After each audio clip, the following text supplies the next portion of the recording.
Hey, what's going on? I believe we is live. Sweet. 1993. All right. What's going on, everybody? I'm like a DJ. Mixing. No, that's it. You can knock that off. Yeah, I'm knocking that off. What's up? Hey, Joe's already here. Hey, Joe. Cool echo. Hopefully I got rid of the echo. That should be gone. Let me know, Joe. Right. Let us know, Joe, if the echo is gone now. After my sad little fader mixer thing I was trying to do. It wasn't sad. It was awesome. He was trying to be cool. It was. It failed. No. I liked it personally. I'm just warning everybody, okay? This one here to my right. This one? No. My immediate right. The monkey in the middle here. The saucy minx. She is in quite a mood today. So I don't know what we're going to have on our hands. We'll see how this goes. Yeah. What's going on, everybody? This is Geeking Poetic Podcast. I'm one of your hosts, Larry Roberts, and the saucy assassin over here in the middle is none other than Megan Guess. And then down at the end, he is certainly not last nor least. He is Mavalukas. Yes. I almost said, it's your boy, but I'm far too old to be using terms like that. Oh, my goodness. Well, doing this whole particular episode is going to make us all feel pretty old because we chose for this episode of Geek Minds Rewind, we chose 1993. 1993. So in this year, I was rolling out of my junior year of high school into my senior year. This was a cool year for me. There's a lot of cool stuff that was going on. I'm excited to talk about this one. Yeah, there's I'm trying to think. 93. Oh man, I was well out of high school by that point. I was not. Yeah, I was in my 20s at that point. So I'm fucking old. I was getting ready to do this, and I was fixing my hair and stuff. You know, people come and they touch it, and I try to fix my hair, and they keep touching it. Sorry, I got a little Travolta on you. That's getting real old. Yeah, But I noticed even more grays popping up in this head. I'm like, oh man, I'm gonna be dyeing this shit soon. No, I'm embracing my gray. I'm gonna get my salt and pepper on, and I was looking at your sideburns. You have a nice salt and pepper there. Yeah, it's totally in the sideburns. Yeah, but see, it works in your hair color. Thank you. Well, but with your hairstyle, I feel like it'll look kind of cool. Mm-hmm. For me, I'm just gonna turn into fucking Gandalf. You say that like it's a bad thing. Well, yeah, I mean, no, it's gonna be awesome. You know, if I'm not like falling down, you're gonna be in the neighborhood of the kids, and you'll put down your sticks and you shall not pass. Exactly, right. Falling down ravines, fighting dragons till I become Gandalf the White, and yeah.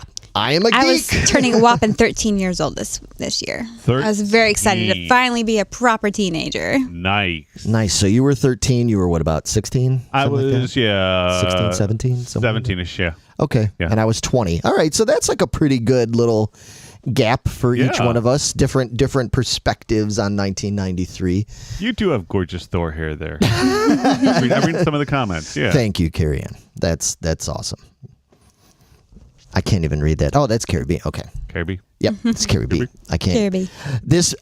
Because we were trying to fit this in, we're trying a little different angle. I had to put the computer screen. Yeah, they're like way back there because we're so old. I'm like, I'm even further back. So, and I'm not, spoiler alert, Larry wears glasses. Larry does not wear glasses on stage or when he's on the podcast because I'm a dork. Just because. Yeah. You're not vain, are you? Well, you know what? I would love to have just like a nice pair of glasses. Like my glasses that I have right now, they're so beat up and they're all crooked and they slide off all the time. I actually tried wearing my glasses at my gig this past weekend. And first song, I literally... It looked like somebody came up and like kicked me in the head or something because the glasses were totally like crooked and tilted, and I'm trying to sing and play, and I was just like, God damn it, why did I leave these things on? Because my eyes were bothering me that day. I was like, I'm just gonna leave them on. Who cares? I don't care what anybody thinks. It's fine. If good enough for Elvis Costello, it's good enough for me, right? Rock and roll, man. And no, those glasses. I need new glasses really bad. So anyway, I'll hook you with my guy. Like I've got like 18 pair. Like I've Yeah. got one You have color a pair for like every occasion. I do specifically because I'm like, if I'm gonna wear glasses, I'm gonna accessorize. I'm gonna be that bitch. I agree with you. I'm the same mentality with that, and I may be talking to you about that. But anyway, so I'm going to be counting on. We should be talking about. Yeah, I was just going to say I'm going to be counting on. We're getting there. I'm going to count on you guys to read the screen for me today because it's all garbledygook. I see Joe. Joe was 12 in 1993. Oh, okay. Yeah. All right, so close He's to baby. Meg. Yeah. Yeah, 6th grade. He says. Carrie B was also. Okay. She was 13. Yeah. Nice. All right. Yeah, we'd love to hear from everybody that joins us in here. Let us know if you're comfortable enough sharing that pertinent information with us. Yeah, if you're comfortable with sharing that. Even you could give us a ballpark. You could say like I was a teenager or whatever, You were 8? 8? Carrie, you were 8? No way. Oh, wow. What? Okay. Well, that'll be an interesting perspective then when we talk about certain things. Like if Luke chimes in, I think he was 54 back in 1993. So much for help on your car. Oh, I was just going to say. And you're on your own. Damn my hubris. Oh, that's funny. All right. But yeah, what do you I was thinking, let's do movies first. Okay. Let's dive in with movies and stuff because news stuff, I don't know. I feel like news stuff, a lot of that's just going to be kind of probably grim, and we're going to try to keep it more like pop culture. Well, yeah, I was going to say, let's start off with this. We know a lot of shit happened in 1993, a lot of bad shit. A lot of people died. Yeah. We know about Waco. We know about Bobbitt. Mm-hmm. Clinton's taken over. We know about all that shit. We're not going to We're not going to get into politics and stuff like that. It's a pop culture show. We don't even need to talk about Exactly. So we're going to talk about the fun stuff. We are, and Carrie B already has. It's up there. What's that? What does it say? Sandlot. Really? Oh. Was that 93? Was that? Did I miss that? I don't know. Hold on. I got to double check that. Matt's going to have to Google look it up. Yeah. All right. While you're Googling it, I'm going to go with I've got the fancy bumpers for this one. So here we go.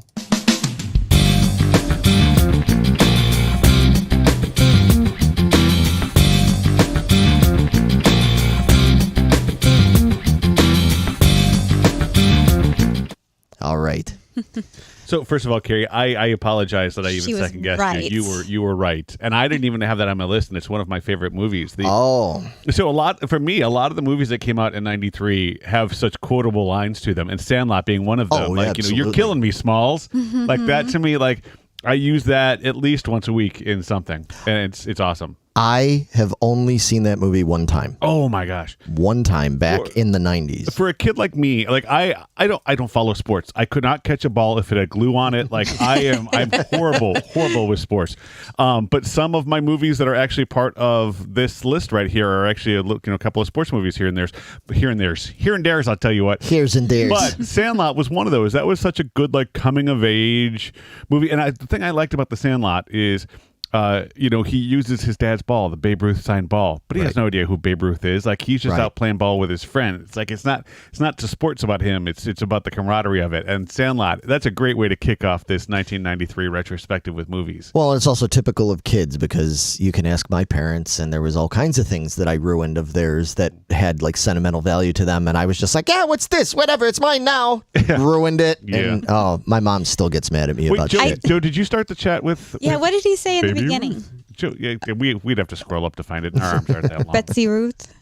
Baby Ruth. Betsy Ruth. I can't fucking see that. Betsy Ruth. It's good to know I can rely on you, Meg.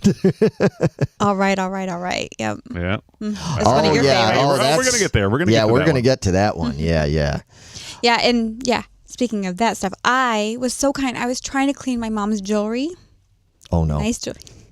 I flushed it. I thought it was going to come back up. I flushed all her jewelry. Oh my God. Are you serious? I'm serious. Yes, funny. I did.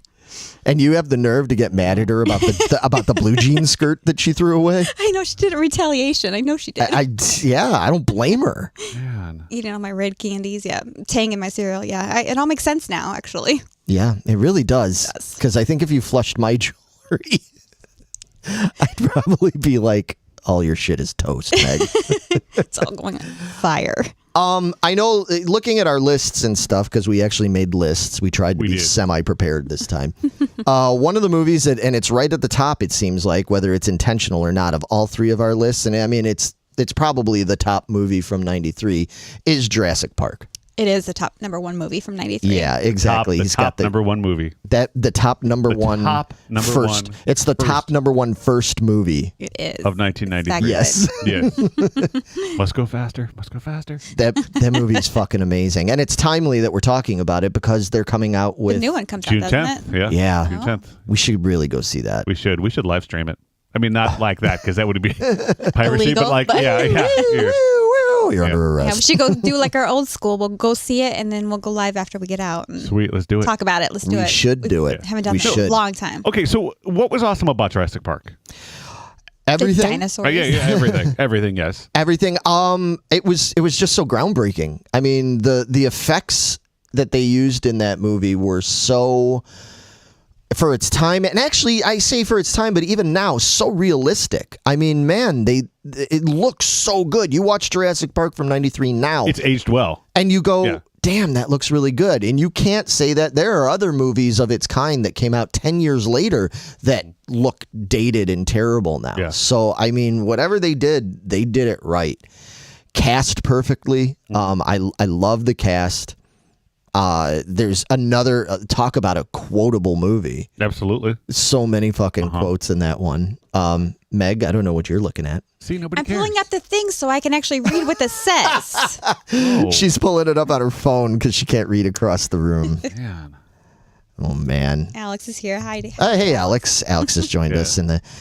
No, Yeah. like, and even like, okay, so Jurassic Park, groundbreaking film for what it was, excellent storytelling. I mean, it was, Michael Crichton gave them a fantastic basis to work with. I've read almost all of his books, and this one translated pretty well for the most part. I mean, there are some minor changes that kind of happen throughout, and there are things that that they save for like the second and third movies from the original book. But it was very true to what the book was, and it was just awesome. But at the same time, what was I just going to say about it? One of the things that I like, it's very memeable too. I mean, like you've got Ned with the, when he's talking to so and so, and he shouts it, and he's like, "See, nobody cares." Like that's one of the bigger memes. I love that. Like Phil Tippett, the dinosaur supervisor, is still getting shit years and years and years later. That Phil, all you had to do is mind the dinosaurs, and this wouldn't have happened. And yeah, Phil Tippett, fucking guy. Phil Tippett was also the Rancor in Return of the Jedi. Was he now? Yeah, he was in the Rancor suit. The more you know. Yep. I love that. And that's one to grow on. Boo-doo-doo-doo-doo. All right. Anyway, Meg, I mean, I know you've talked plenty about Jurassic Park on this program before, but like I said, you put it on the top of your list too. Would you I say just put it's it because this is number one, but it's an amazing movie. We had such a good time making our spoofs of it. If you guys haven't watched those. Those are so fun. Oh, well, you had particularly good time. Matt, if you haven't watched it, you'll love it. You'll love... You'll love it because... I kept putting at him, and I kept missing, and I kept landing in his hair. We did a scene where it's supposed to be me digging through from Jurassic Park 3, where I'm supposed to be digging through the dinosaur, or she's digging through the dinosaur poop, rather, to get the cell phone out. And she ends up being a smart ass. Yeah, and I'm being a smart ass to her. And so she throws a bunch of dinosaur poop at me, which was actually just like a bunch of chocolate pudding. But I'm like, Meg, you're going to have to get it right the first time because... once it hits me, like she didn't. She threw it like what, 4 times, 3 times? Like that. Yeah. And we eventually gave up. I just smeared it down his face, but it was amazing. The process was amazing. The process. We have all the outtakes. One day I will put that together for everybody. I would very much like to see that. It's amazing. Oh, I'm sure you would. I'm sure you would, you motherfucker. But we had a lot of fun with that. They're fun, amazing movies. Like you said, they're quotable. You got the Ian, right, where he's like all laid back. It's amazing. It's a great cast, great story. I mean, it's just great. Everything about it is great. Now, I have to make a confession because I'm looking at our lists here for these movies, and I have to confess that most of these movies I've never seen. I've never seen The Firm. I've never seen Sleepless in Seattle. What? I've never seen Indecent Proposal. I haven't either. I've never seen In the Line of Fire. I've never seen The Pelican Brief. And probably the biggest crime of them all, I've never seen Schindler's List. Wow. What's wrong with you? What is wrong with you? I spent 93 watching Dazed and Confused a lot. Yeah. You get one and you just rewatch it over and over. Well, that's me. That's what I Yeah, do. it I is. do that with music a lot. Like I get hooked on something and then like that's it for me. Well, Megan, and Larry just kind of went through a lot of the stuff that was on your list. Why don't you kind of So those were the walk us top through some of these. 10 movies Okay. from 1993. So obviously, number 1 was Jurassic Park. Number 2 was Mrs. Doubtfire. Hello. It's a lot of fun. Movie. I love that movie.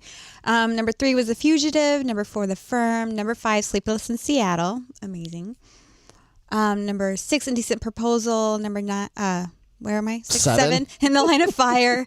8, Pelican Brief. 9, Schindler's List. I think that's only because it came out in November, so I didn't have time. Oh, it's and one then of those. 10 was Cliffhanger, which Gotcha. I've never seen. So They made Carrie watch Schindler's List in school.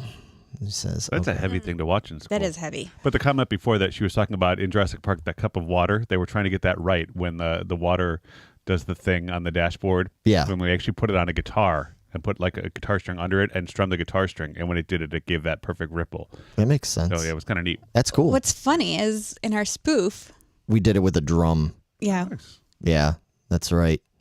So, okay, Meg, out of that list that you just read, I know that's just like the top 10. top 10 for the year, yeah. Aside from Jurassic Park, what would you say is your favorite movie from that year? Probably Mrs. Doubtfire. Yeah. Yeah.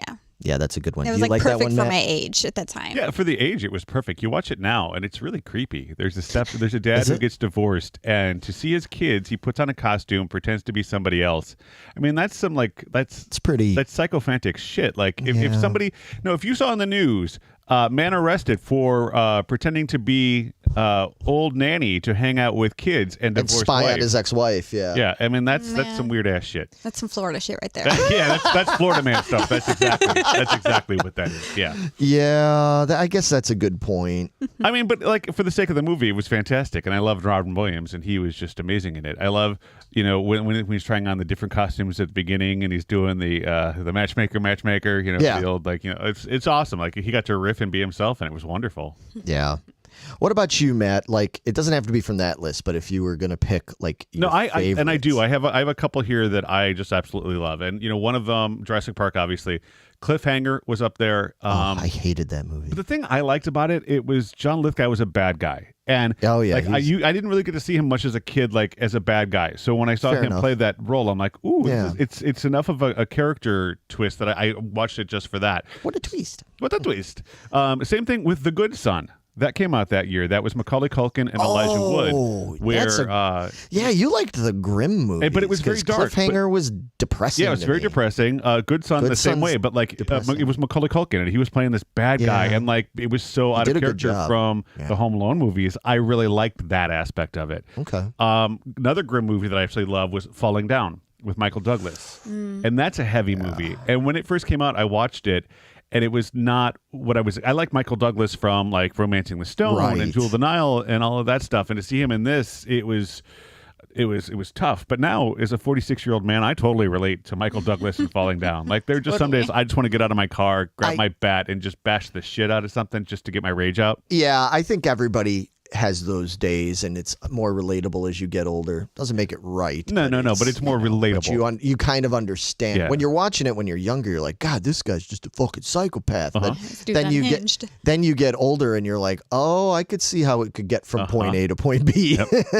There, yeah. Let's see. Also, on my list was Rookie of the Year. Oh, that's a good one. Yeah, it had, That's a fun movie. Yeah, it had the kid that would become Kevin from American Pie. Right. But he's got that one line in there where something happened. He's like, funky butt loving. And everybody's like, did he just say funky butt loving? And that's always been like my go-to, like, swear word that's not a swear word. If something Right. goes bad, I'm like, funky butt loving. So that's just awesome for me. Robin Hood, Men in Tights came out that year. Jeez Louise. Love me some Mel Brooks. Love me some Carrie Elwes. So that was up there. Yeah, Carrie Elwes is awesome. Nightmare Before Christmas was Yep. that year, which was awesome. Yeah. Demolition Man. That is Oh. one of my favorite, hands down, one of my favorite Stallone movies. Guilty pleasure all day long. I love Sandra Bullock in that. I love how innocent she is. I love the whole three seashells. seen it one time Oh my when gosh, it came out. Great. Yeah, and there's then, a lot of movies I got to watch and revisit, man. And then Jeez. my last one on my list is So I Married an Axe Murderer. Oh, for with fuck's sake. Mike Myers. It's one of those movies that I love it because he's not playing a character, like he's not playing Goldmember, he's not playing Right. Wayne or anything like that. He's just him playing. He's an actor playing an actor. But the soundtrack in that, to me, was early '90s, and it shifts into music a little bit. But the soundtrack on it had the Laws and the Boo Radleys and Toad the Wet Sprocket and Ned's Atomic Dustbin, Spin Doctors, Yep. Suede, Soul Asylum. Like this movie was such a great combination of funny movies, some one-liners, and some great soundtrack to it. So Ned's Atomic Dustbin doesn't get mentioned enough. I know they they were brief, they shined real bright real briefly, but what was that what was the name of that song? Gray Cells Green, whatever. Yeah. I loved that. I had that record when it came out. It was great. We got some comments going in here. Need some rat burger from Demolition Man. yes. A lot of people are agreeing with you about Axe. So I Married an Axe Murderer, Yeah. and of course Nightmare Before Got some Christmas. Coneheads in there. Coneheads, oh for Christ's sake! What is Mr. Nanny? I have no idea. Mr. Nanny. Joe, Uh-oh. I'm going to look this up. Mr. Nanny. I don't know if I want to know. Yeah, all those crying happy face. I'm scared. Yeah, exactly. Is it like a horror version of Mrs. Doubtfire or a porn version or no. something? Oh no! Ooh, it was Hulk no. Hogan. Oh, A former wrestler I is hired to know be the that bodyguard movie. nanny for a couple of bratty kids whose inventor father is being stalked by a Yep. rival. So it had Sherman Hemsley in it. Wow, I forgot. all Nobody about else of that note. movie. Oh, David Johansen. Wow. So it had Hulk Hogan and the singer from the New York Dolls. Yep. Awesome. Awesome. Busta Poindexter. Yeah, that's amazing. I have seen that movie. Yeah, I haven't seen Schindler's List, but I've seen fucking Mr. Nanny. Yeah. That makes sense. I That just makes a lot forgot of that's sense. I forgot that's what it was called. I saw it back then. I have not rewatched it, and I don't plan to. And then, of course, Dazed and Confused. Well, that's my movie of the year. Yeah. I was absolutely obsessed with that movie. See, and I wasn't so much. Like when it came out, I didn't really get it. On further watchings as I got, but again, I was 17 or so. I wasn't really in that world yet. You weren't, and that's. I'm glad you brought that up because that's so key for that movie because I was, even though I was still really young, I was 20 years old. Mm-hmm. At the time, I felt. I mean, I was already a few years removed from high school. A lot of my friends already had kind of moved into, because a lot of my friends were older and they'd already kind of moved into adulthood. People were having babies and they were getting married and they were, in a career and all this shit.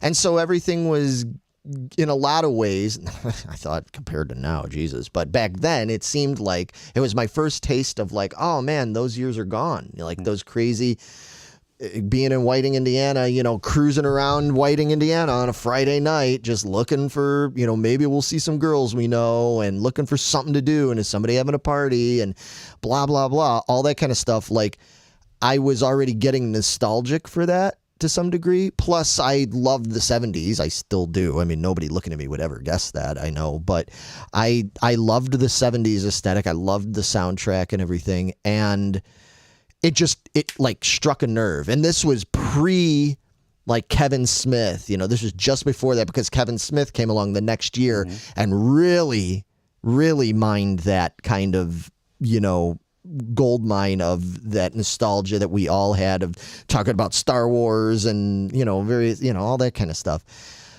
This was the first movie like that really seemed targeted, to that kind of mentality. Oh man, I just loved it. And again, another super quotable movie. Absolutely. And the cast on that too, like to watch that back then, it was like, oh, this is cool. There's people I know in there. And now to watch it now, I'm like, there's a young Ben Affleck in it. There's, Matthew McConaughey. Mila Jovovich is in it. And man, yeah, there's a whole a ton of great actors and actresses in that movie. They're all great. I mean, they did such a good job with that. I love the whole aesthetic of it, how like they really weren't scripted. Mm-hmm. I don't know if you've ever watched any of the documentaries about it, but like how they just would sort of, was it Richard Linklater, right? Would give them like just some general things like, you're worried about having to sign this piece of paper, blah, blah, blah, blah. Pink doesn't want to do it. He's getting pressure from his buddies. Go, and I mean, I'm sure they had to have shot tons and tons and tons of unusable footage, but what they did put together was just fucking amazing. I was so into that movie. I went to Barnes and Noble, not Barnes and Noble, B.D. Dalton. I went to B.D. Dalton, then I bought they came out with the official book of Dazed and Confused that was all they did it almost like a yearbook. Mm-hmm. And so it had all this back information on each one of the characters and stuff like that. I was so into it. I bought that and I was I knew everything about it. I was so fucking into this movie. That's awesome. But it's one of those that I've watched so many times that I haven't sat down and watched that movie now in years because I'm just I just wore it out. I saw it kind of burned yourself out of it. Much, No, did you see the follow-up, the spiritual follow-up, which was Everybody Wants Some? No. It's Linkletter, but it's set in college, and it's kind of that same feel to it. It takes place in 83 or 84, something like that. Oh, wow. If you have the opportunity, I highly recommend it. I said, it's like that spiritual sequel, and it's not quite as good as Dazed and Confused, but it's a decent watch. It's really, really good. Okay. Yeah, definitely. The other thing that freaks me out, with Dazed and Confused, so that came out in 93, and it was set in 76. Right. It was 17 years ago, from when it came out. And you think about that now in 2022. Is there a movie that could come out that was set in 2005 that could have that same kind of impact that a movie like Dazed and Confused could have? That's tough to say. I feel like not for people our age. Our age would be a younger crew. But maybe younger. Maybe somebody that's 32 years old, if they came out with a movie that was set in 2005 and had all those references to it and stuff, and they were like, oh my God, this is when I was 16. Holy shit. Yeah, maybe. I just think that the bigger problem they'd have with that is finding enough distinctly 2005-ish. I mean, you could throw songs in there. Sure, right. There's a couple of cultural references. But on the whole, even a lot of the artists that are famous nowadays and a lot of TV shows and movies and blah, blah, blah, it was kind of around back then. Yeah. So it's not by the time 93 came around, we were watching Dazed and Confused. The stuff that was in 1976, it felt so long ago. Didn't it though? Yeah. The fashion, we were so far removed from that. The music was, by and large, pretty different. TV and cars, I mean, everything was just, all the main things that movie was about, we were just so different from.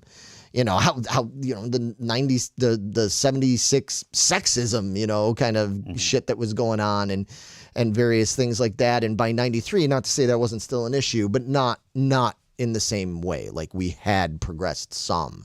So there were things that really differentiated it. I feel like everything, and not to bring up something grim, but just as a reference point, I feel like everything post 9/11, we've just sort of been, it's just all sort of been on the same path. You know what I mean? That there isn't really anything culturally that's super defining, that you could go, oh, this is so 2003, compared to 2023. Not enough to make a movie like this about it. But I don't know. I'd love to see if somebody could. Mm-hmm. It'd be interesting to see. But fair enough. Let's see. Carrie brought up Hocus Pocus. Yep. The Addams Family. Addams Family's on my list. Actually, it's Addams Family Values. It's the second one. The second, yeah. Okay. Which people give that second one a lot of guff. I like that. Never seen it. Wow, really? Yeah, I was watching Schindler's List at the time. Yeah, well, I that was a little too heavy for me, bro. All right? Don't I just wanted to see Fester fall in love with Joan Cusack, okay? All right. Okay, cool. What else is on your... Oh, go ahead. No, Free Willy, she brought up, and Aniston's first movie, Leprechaun. Was that year as well. Yeah. So. Oh, my gosh, Leprechaun. What else you got? Just not too much. There's a couple of gems from our who's in the news lately, our old pal Johnny Depp. Mm-hmm. We have What's Eating Gilbert Grape came out that year, which I think is an amazing movie. Agreed. I saw that at the theater. It was really, really good. Juliette Lewis and DiCaprio. Mm-hmm. Whew, what a cast. They all did. What a great. cast. What a cast. Benny and June, which is a personal favorite of mine. I love that. Ruthie? You got any avocados? Anyway, so that's a good one. There was a couple of already, even though it was a newish thing, gangster rap was already being lampooned in a big way in the movies. We had another recent newsworthy person, Chris Rock, came out with the CB4 movie. Oh, yeah. Which was hilarious. And there was a lesser known movie that came out by an actor, director, writer guy named Rusty Cundiff that was called Fear of a Black Hat. Have you ever seen this movie, It Matthew? has been a long, long time. I have seen that one. Dude, yes. that movie Yes. is fucking... Has anybody out there seen the movie Fear of a Black Hat? It's done like Spinal Tap, but it's supposed to be about this gangster rap. Yeah, it was like the take on the Public Enemy, Fear of a Black Planet. Yes, exactly. And it's so fucking funny. That Booty Juice song. Booty Juice comes right from the source. And what's the source? An ass, of course. And then the best part of that movie is when the band breaks up, when the group breaks up and they all go solo and they show them doing their like different solo projects, and the one guy goes all like PM Dawn style. And he has a song, it's called like I'm only human, or what, I'm just a human, but he's just talking about like, you know, what does he say? He's like, when you poop, when it comes out, isn't it brown? Everybody does. We just flush it down. It's like, but he's singing it all like smooth. Yes. Like the lyrics are so fucking ridiculous, but not terribly far removed from the real thing. I highly recommend, if you haven't seen Fear of a Black Hat, go watch it. It's really funny. Again, and if you like Spinal Tap mockumentary type stuff, this is like the gangster rap mockumentary. It's funny. But and then lastly, real quick, the last movie, I don't know if you guys ever saw, but it's one of my favorite movies of all time, and it's Searching for Bobby Fischer. Do you know that one? I'm familiar with it. I know, chess and all of that stuff, but I've never actually seen it. It has to do with chess prodigies. Yeah. There's a young boy that comes from like just like a middle class family, and he's very shy and reserved. He doesn't really have much in the way of friends. His mother's extremely worried about it. But it turns out he just has this fucking knack for chess. His dad gets these like grandiose ideas in his head that, he's going to be he could be the next Bobby Fischer, who's, if you don't know who Bobby Fischer is, he's a legendary chess player that was controversial too. And so he gets into the world of like competitive chess, and you just the parents are arguing a lot over whether or not this is good for him, because there's a lot of pressure. He's kind of expected to be like, and have to deal with very adult situations, but the kid's only like 7 or 8 or something like that. It's really, really fucking good. Lawrence Fishburne's in it and stuff. Man, it's more of a drama, like serious kind of movie and stuff, but really, really fucking interesting. I learned, like, it's one of those movies I watched it and I'm like, chess is fucking awesome. I'm like, I want to learn how to play chess. And so I did. I went and I got a chess set. I learned how to play chess, and I'm fucking terrible at it. But it's cool, though. But anyway, so that's another good movie. So I did watch some kind of serious stuff. Just Schindler's List. It was one of those where I'm like, oh, yeah, one of these days I'll watch it. 20 years later, still have not. I mean, I've seen bits and pieces of it because it's Schindler's List. It pops up. Yeah. Anyway, Meg, anything else you want to bring up on your end? Some good movies to recommend? No, I just had the top 10 for the year. I didn't look up like my personal favorites or anything. Okay. So Meg's like, I can't be bothered with this shit. All right. You guys want to move on? You want to move on to some television? Television. Party on Care. Oh, okay. Wayne's World 2. Yeah. Oh, boy. Wayne's World 2 was okay. I liked the first one. The second one felt like, okay, now they're reaching with this one, but like Meg was just reaching for her Lord. computer. Good Way Lord. the fuck over there. I know. Whoa. Sorry. Yeah, language. This is I know. 1993 here. We don't swear on these Chipper Gore will programs. be coming after you, man. Yeah. PMRC is going to have a word with you. Huh. Gosh. All right, let's move on to TV.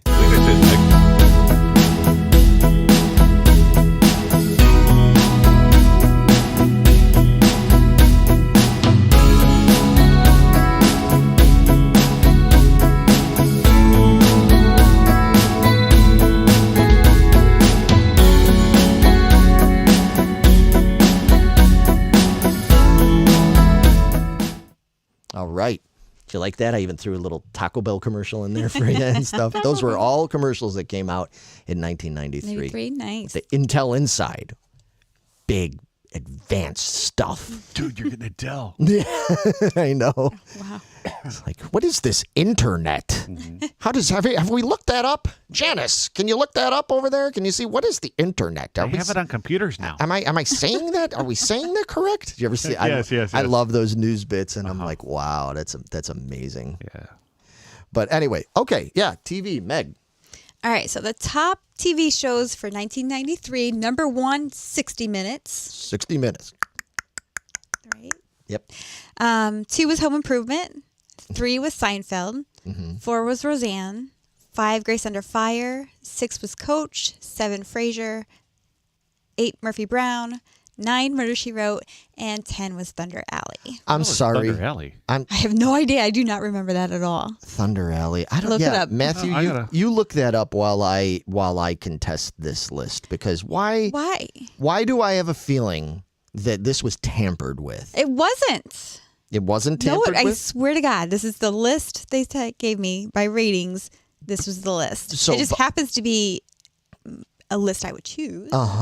Yeah. And you're telling me by 93, Murder, She Fucking Wrote still made it into the top 10? Apparently. I didn't know that show was even still going in 93. I know. I was shocked. I was like, really? Murder, She Wrote still? Oh, Okay. my gosh. Murphy Brown? I thought that was more like an 80s. No. Was it more 90s? No, yeah, that was more 90s, early 90s. I really love Murphy Brown. Yeah. I love Frasier. I loved Coach. I didn't like Coach. Frasier was great. Frasier. Yeah. It's still one of my all-time favorite This TV list shows. is wrong. No, it's not. Thunder Alley premiered March 9th of 1994. I don't know where this is getting it then. It was March 9th of 94? Yeah, that's when What is Thunder it? Alley came out. A retired stock car racer, Gil Jones, is settling into a second. Where are you even This looking? is a literal sentence from IMDb. Retired stock car racer Gil Jones is just settling into a second. Period. It doesn't say period. It actually, there's a period there. But it's Ed Asner and Jim Beaver, who Carrie Ann loves because he's the guy that created Supernatural. Okay. Haley Joel Osment was in it. Okay. Not that this even matters because it debuted in 1994, but that's cool. Well, that's what I'm saying. Like Joe brings up like a good point. He says, why not The Simpsons or Married with Children? Like those two shows were like really, really big at the time. And I just find it hard to believe they didn't. Maybe they were top 20, but Simpsons wasn't top 10? Holy shit, Simpsons was huge in 93. Yeah, look at this. Okay, so Javier, real quick. Javier says he loves your Jurassic Park shirt. Thanks, buddy. What are you looking at, Meg? all right, so it's by the ratings. Nelson Media. Okay, so 60 Minutes was 20.9 rating, Home Improvement 20.4, Seinfeld 19.4, Roseanne 19.1, Grace Under Fire 17.7, Coach 17.4, Frasier 16.8. Murphy Brown 16.3. But let's have the disclaimer at the top. This Look at table this. displays the top-rated primetime television shows in the 1993 to 1994 season, as measured by the Nielsen media ratings. So doesn't there Yeah, should which be- is weird because that doesn't even make sense, because then you look at the date and the show was from 94 to 95. So why would it be 93 to 94? 93 to 94. Oh, okay. Well, in any But event, see, no, either on way. this list on Wikipedia, Thunder Alley is 12. So the top Right. 10 is 60 Minutes, Home Improvement, Seinfeld, Roseanne, Grace Under Fire, Monday Night Well, Football. Monday pops Night in there, Football it didn't give me. and the CBS Sunday Movie. Yeah, well, that That's it. doesn't really. Yeah, those don't But count. then- Those are but then- TV shows. But then let's go to the back end of that. We have Love and War. I have no idea what that is. Northern Exposure, which is fucking amazing. Yes. Kyle Chandler, right? What? Is that Northern Exposure? No, that's Early edition. That's what I'm thinking of. yeah. You're thinking, no, It was Northern 2020, Exposure so was a Full House. drama. Full House was cool. NYPD Blue, can see that. Wings. Yeah. Dave's World. Wow, that was a short-lived one. Fresh Prince of Bel Air. Homicide. Life on the Street. Dr. Quinn. See, that's what's Family kind of Matters. It's funny See? when you look at this, when you look at the movies that ranked, or rather TV shows that ranked lower, like Family Matters, fucking Fresh Prince, Wings, NYPD Blue, Full House, all that. Like those now are the shows that people would look back and say, man, those are like so iconic. but they weren't even in the top 20, you know? But you also have to remember back in like the late 80s, early 90s, when the Nielsen rankings were happening, they tended to skew from like the mid 30s to the 60s. Yeah. So that age bracket, that's what they were watching. That's they a good weren't point. really skewing teenagers up to the 20s. It was families and beyond at that point. We got some comments in here. Luke says, of course, Home Improvement. Yeah, that was a great show. Yes, I love that one. Beavis and Butthead. Fuck Beavis and Butthead. Yeah, they came out I that year, hate didn't that they? fucking show. Shut your That mouth. show was a fucking dumb. That was a dumb ploy by You shut fucking your Mike mouth. Judge and MTV to fucking destroy rock and metal. You got these stupid ass kids behaving like lowlifes. They're wearing fucking metal T-shirts, but then they show metal videos and all they do is like make fun of it. But then they show some hip hop videos and they're like dancing around to it. Which I was a fucking metal kid. I was not dancing around to fucking hip hop videos and insulting the actual metal videos and stuff. It was all a ploy because surprise, surprise. At the same time, they stopped playing fucking rock and metal videos. Wow, I wonder how that happened. When I go walking around fucking South Lake Mall and have some jocks look at me going, "Hey, Butthead," and I'm like, "Hey, Beavis," and I'm like, I don't watch that shit. You're the idiots that what? You're Beavis and Butthead, not me. Don't equate me with being Beavis and Butthead. Fuck Mike Judge and fuck goddamn Beavis and Butthead. I hated that show. This side of the table completely disagrees with everything he just said. Loves everything about Beavis and Butthead. Yeah, well, it's because you're not a metal kid. I mean, I feel bad for Winger more than anything else. I mean, Winger got shit on. For that well, the fucking hair show. metal. Yeah. Well, the hair metal. They kind of set themselves up for that shit. But what else we have? We have Step by Step, which was a great show. That was a Love that spinoff show. of one of them. I forget which was. The Nanny. I couldn't get past Fran Drescher's voice for the Nanny. Oh, really? Yeah, I couldn't. X-Files. That's actually. Man, that's number one on my list. X-Files. That's such a good show. Yeah, you want to talk about like to me groundbreaking? Like it was X-Files. It was the Twilight Zone meets a great episodic. Yeah. It was like Twin Peaks for people that weren't as cerebral as Twin Peaks people are. Yeah, Twin Peaks was cool, but boy, that wasn't a show for everybody. No, yeah, it was X-Files was like kind of like a good middle ground for that. And X-Files, like at the time, it had some genuinely disturbing television. Yes, it did. Oh, man. They had some really great sci-fi episodes that like really like they Like pushed creeped you limits. out. Yeah. Do you remember?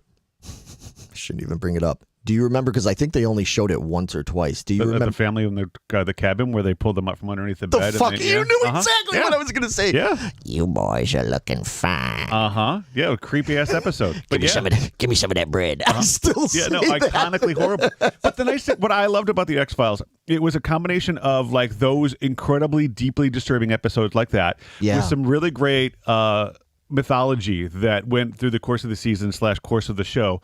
And then you had some of these great one-offs that were just so incredibly funny. The humor in those were just great. Yeah. And I know you and I were talking off camera about the fact that you've never watched Buffy the Vampire Slayer. You've never gotten into that. No. There was a lot of X-Files that had Buffy in it. Like there was that same kind of vibe that sometimes it was really serious and sometimes it was like groundbreaking and sometimes it was just Black humor for the sake kind of thing, like dark like you humor, could just kind of like just guffaw and it was awesome. I loved X-Files. Yeah. No, I'm totally in agree with you. Rocco's Modern Life. Oh, I barely remember that one. I remember that being good. Man. Jez said, give me some of that bread. I say that all the time. Anytime I could be at a restaurant and I'm like, give me some of that bread. I'm hungry. Okay, Mike, what else is on your list? Before I creep everybody out. Nickelodeon had some good kids shows then. Yeah, they did. Yeah, there was a lot of... I want to jump into that, but I want to talk to Meg about her stuff. Yeah, absolutely. Nickelodeon had a kick-ass kids show. Okay, but Do you remember? I didn't get Nickelodeon. You didn't, so. Oh my gosh. Meg did not get cable until when? I was out of high school. Yeah. Yeah, so she missed... She was like TGIF person. Oh. Yep. That was all me. If it wasn't on basic TV, I didn't get to watch it. So what would you say was like, what did you watch like when you were 13 years old on like on a normal night or on a Friday night? Like, I what probably was your put in shows? my movies. I probably watched Labyrinth over and over, Dirty Dancing over and over, Yeah. But you watch stuff. You love Star Family Trek Man. I watched all the time. Right. The TGIF I lived for. Yeah. So You liked your Family Matters and stuff Family like that. Matters and Step by Step and Full House and 3, 2, 1, 1, 2, 3. What's the other one? 1, 2, 3, 3, whatever. 3, 2, 1, 1, 2, 3. Yeah. What the heck is wrong bothering with me? Yeah. You are. But You are. I love that episode. So. But that was also the same year the last episode of Cheers aired. Wow. Oh man, that was such a big deal. It was a big deal. I remember watching Carson that night. Well, like afterwards, they had the cast on there, and they were all teary-eyed and stuff. That was good. Mm-hmm. The Food Network premiered that year. God damn them! I know. Nom, nom, nom, nom, nom. Do you guys watch the Food Network? I do. Yeah. French fried tater. Mm-hmm. I love their cookbooks. Their little magazine cookbooks. Mm-hmm. Yep. I make you guys save those for me all the time. Yep. That's the year Walker, Texas Ranger came out, so I was all over that. Oh, there's our answer. love me there. That's what Meg was watching in '93. Mighty Morphin Power Rangers came out. I love that. Oh dear. I was all about them. Yeah, we're gonna get into that a little bit later. Are we? Yeah.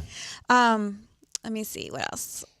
The Letterman. So Letterman moved. That was his big move from NBC to CBS. Wow, was it that long and ago? then Conan took over CBS's. Yeah. Conan. Which I was not happy about. I never did watch Conan. You didn't like Conan? I never even bothered. I gave him a chance. Dude. I was all about Letterman, so I moved with Letterman. Conan, especially the original Conan when he was on NBC back in the 90s and stuff. That shit was so fucking cutting edge and amazing. Mm-hmm. Fucking masturbating bear.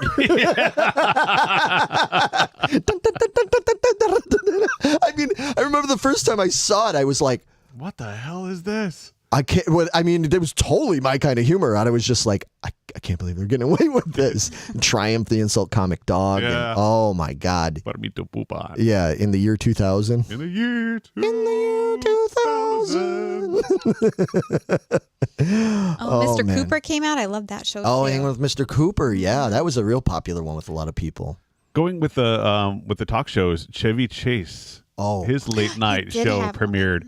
It aired for 5 weeks. it was a fucking disaster. It was horrible. Well, it's because Chevy Chase is a He's fucking horrible. asshole. Uh-huh. He's not a personable guy. No. You know, like in order to be a talk show host, you have to be like a personable, chatty kind of guy, and he's not. Like he just fucking hates everything. And not even like in a fun sort of like shitty daytime talk show host kind of way. It's just, yeah. Yeah, it was horrible. Oh my God, I forgot. But I remember all about watching that. it just because I was curious because it was Chevy Chase and I was, And then it was 17 like and- watching a car wreck. You Yeah. know what I mean? Yeah, it was horrible. Afterwards, it was like, oh, is this going to get even worse? So going back to Nickelodeon, one Yeah. of my favorite shows on Nickelodeon at the time was Legends of the Hidden Temple. Do you guys remember this? Oh, Okay, so Legends of the Hidden know Temple, it. it was like this obstacle course, but it was this like Aztec temple that you had to like race through. And like portions of the wall came flying at you and like these Yes. Aztec tiki guys would chase you. And it was like the show I wanted to be on. It was like the that sounds coolest like the show she'd want to be. Yeah, on. it was sounds like you- Double Dare. It's a lot like Double Dare, but it was like that on crack. It was amazing. It was awesome. Oh man, I'm gonna have to look that up. You totally now. should. Like it's something like I could totally see us doing a parody or something like that. It was great. Yeah, I could see Salute that. Your Shorts was awesome. Yeah. Oh, there we fuck. go, Jessica. That's next what I'm talking about. Animaniacs. Oh, Animaniacs. yes. Animaniacs debuted that year. Beautiful thing about Animaniacs is it still holds up. Oh, it's And great. They just they revamped it on I haven't Hulu. seen a revamp. And we introduced my boys to it, and they love it. So we Oh, watched the awesome. new season, and they're into it. So we brought them the stuff that came out in '93, and they're loving it. So it's awesome to Good. be able to kind of relive that through their eyes. It's wonderful. That's great. Yeah, that's cool. Because that'd be like kind of like my dad introducing me to the old Warner Brothers cartoons. You know, because he grew up with the old wisecracking Bugs Bunny stuff and everything, and then. When I was a kid, he was like, "Oh, you got to watch this," because these are funny, and it was all adult humor, which a lot of Animaniacs is Very kind of much the so. same way. Yeah. But Animaniacs could have like some really. It was cool because there was educational aspect to Animaniacs too. There was, even just the entire soundtrack, like the planets, the Istanbul, capital. not Constantinople, not Istanbul, not Constant. I mean, that was like teaching you about stuff, and then the map, the song that he sings about the. And it's to the modern Major General. From, Yeah. Right, and doing that, there was they had that really cute. There was the one cartoon about being the little candle flame when the guy was writing the Declaration, the Declaration of Independence. Like I remember watching that, like at the time being like 20 or something, and genuinely being moved, like, oh man, this is great. I love the fact that it's got this like educational aspect, but it's not boring. It doesn't feel like they're forcing it down your throat. But it also had great toilet humor. Like I remember in one of the episodes, like Wacko eats somebody's stapler, and one of the guys like, "I'm gonna need that back," and Wacko's like, "You're gonna have to wait a couple hours." Right? Yeah. Yeah, That was awesome. The great call on that one. Man. Let's see. I have Lois and Clark on my list. Oh, that was one of those. Oh, it was very episodic, but it was a really nice it was kind of seeing behind the scenes of Clark Kent and his relationship with Lois, and it was really well done. I thought. Yeah, I love that one. Sequest DSV. Oh, was on. wow. And I remember watching that because I loved Jonathan Brandis, and he was just amazing in it. And, unfortunately took his own life halfway through the show and then kind of wrote his way around it. Yeah. The State, the MTV comedy troupe show. Yes. That brought so many people. That was really good. It was amazingly good. And there's so many people that are from that who have, come forward through that.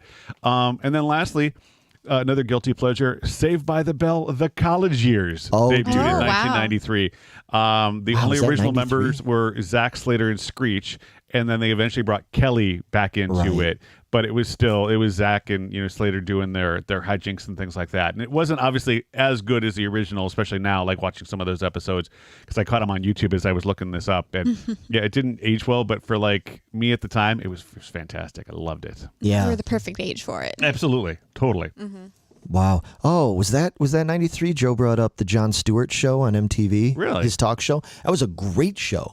And it was cool because he would have different kinds of guests on there that you definitely wouldn't get on, Letterman or something like that. But he would have musical guests would be like Danzig, or he had the Lunatics on there one time, which was at the time, that was pretty fucking underground, there was serious punk underground stuff. I was I loved, and that's where I first knew of Jon Stewart from and stuff. So then later, that's why I accepted him more when he went a little bit more.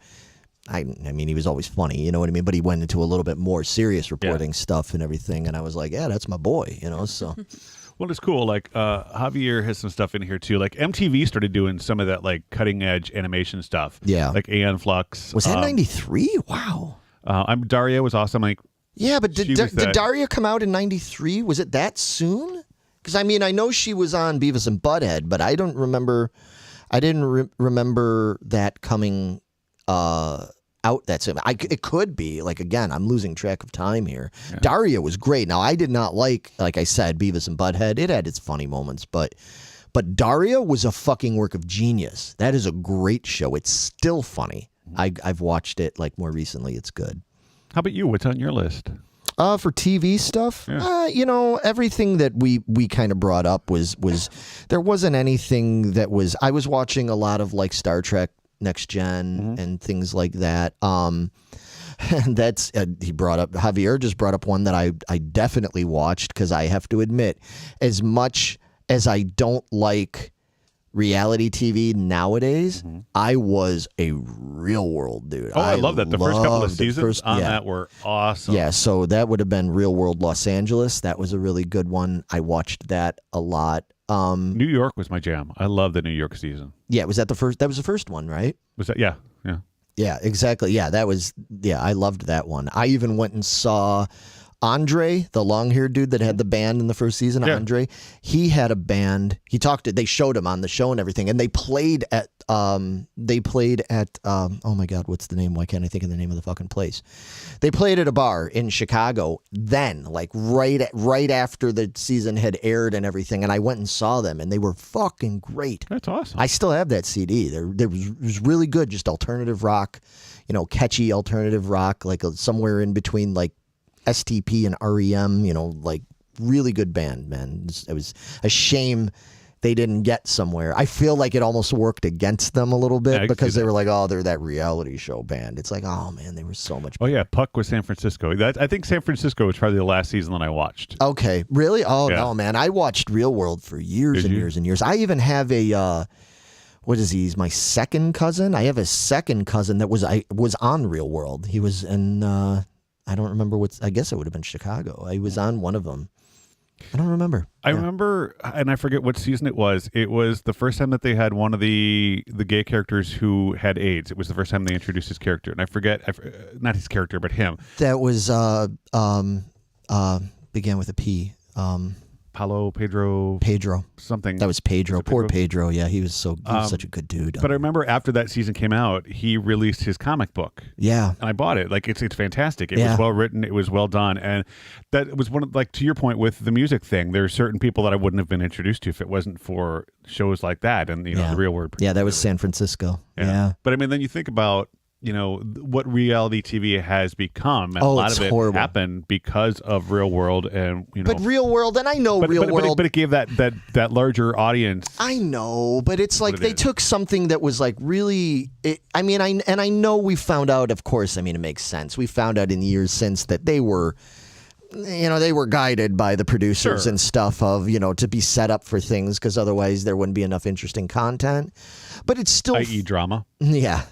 But it still felt organic enough and real people enough and people just in general. Yeah, you had your pucks and stuff like that. But people just felt like you kind of liked these people, you know, or you'd get angry at them. And then, you know, now it's like reality TV is just so like lowest form of life kind of horse shit, you know. It's I don't know. That's just my opinion. I know a lot of people. I'm an old man, so you know, what do you expect? But anyway, anything else we want to bring up about TV? No, that covers what I had. Meg? Yeah, I think that's everything I had too. Yeah. And Carrie says it blows, and so yeah, there you go. Yeah, it blows. Want to move on to some music? Some music. Ready? Sure. You are not ready. Going through the motions tonight, lady.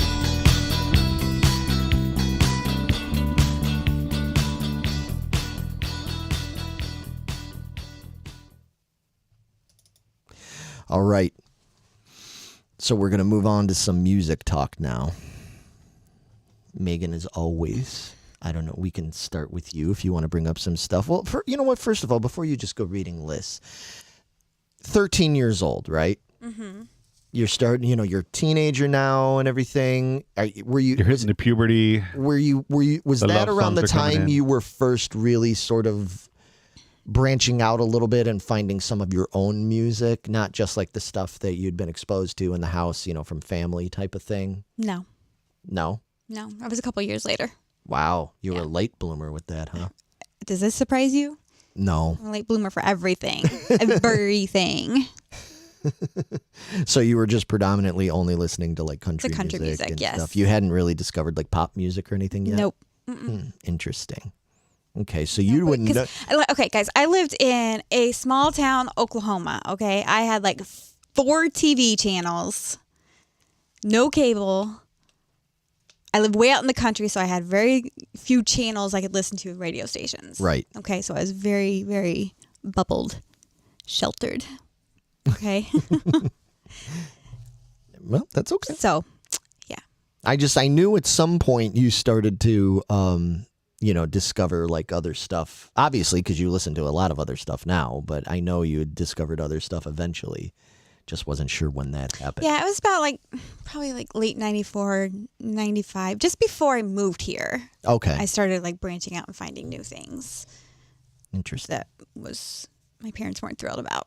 So 10,000 Maniacs and Ace of Base, you know, there's very minor stuff compared to I know this it was story. a big fucking deal. I know this story. Her parents were freaking out because she was listening to Ace of Base.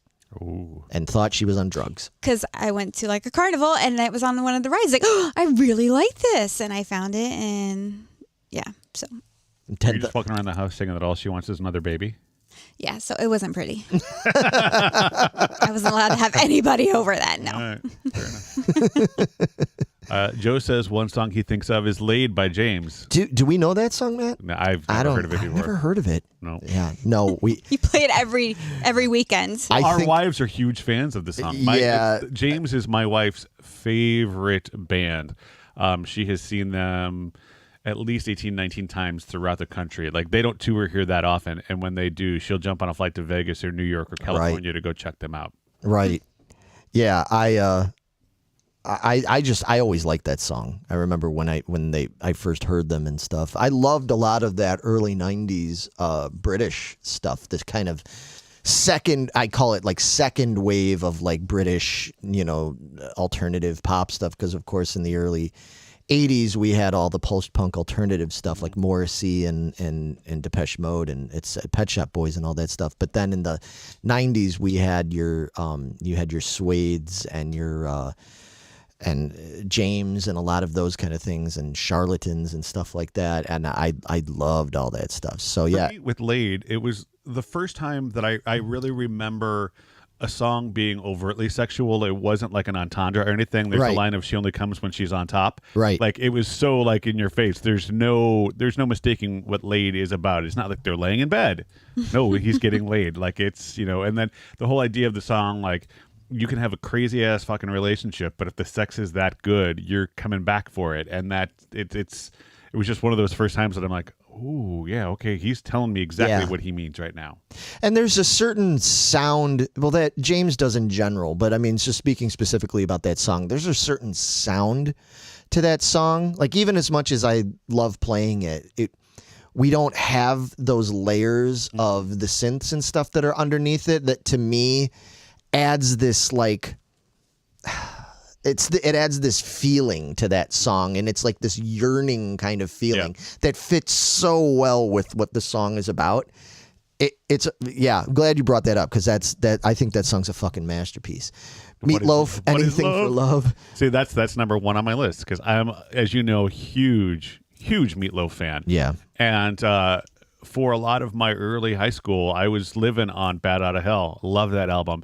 And when they were doing the second one, it was fantastic. And we've talked about this before. The thing I loved about Meatloaf is, he was this fat theater kid. He wasn't much to look at, but he had a voice and he knew how to rock and roll, and it was awesome. And, with Steinman, his writing partner, like everything that they did was so layered and operatic, and it was wonderful. And like, again, for this theater kid trying to figure himself out at the end of high school, Bad Outta Hell 2, I Do Anything for Love, it was so cinematic and so awesome. It was totally top of my list. That's awesome. You don't care.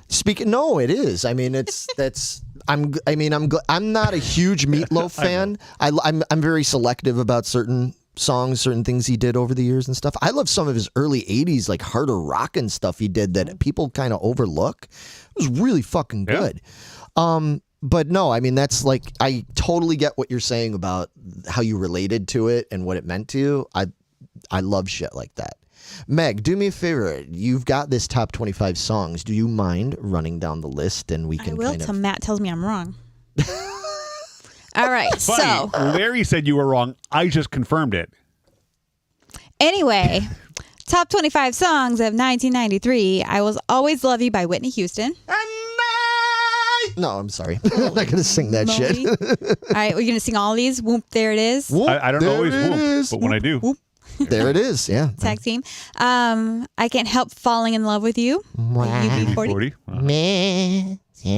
I don't care for that version of it, really? but it's okay. That's the Way Love Goes, Janet Jackson. That's the way love goes. Uh-huh. Yeah. Freak Me Silk. I'm not singing that. No? Okay. Weak, SWV. Sisters with Voices. If I Ever Fall in Love.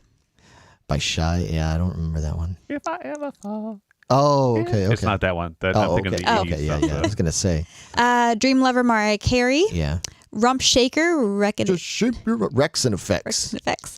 My eyes are going cross. Informer, no. Liggy boom boom God, down. in fucking former. That song. I love that song. It's a good Of course you do. Shut the fuck up. Of fucking course you do. Let's continue down the list. Where did I leave off? In the Still of the Night, I'll Remember, Boys to Men. Yeah, that's good. That's a good one. Don't Walk Away by Jade. Mm-hmm. Knockin' the Boots, H-Town. Yeah. Lately, Jodeci. Wow. Daisy Dukes. Oh my God! Is that Dulce. Daisy? Duck. Is that What the is that? hip That's the one hoppy you're one? thinking of, yep. Come on, baby, kick them daisies.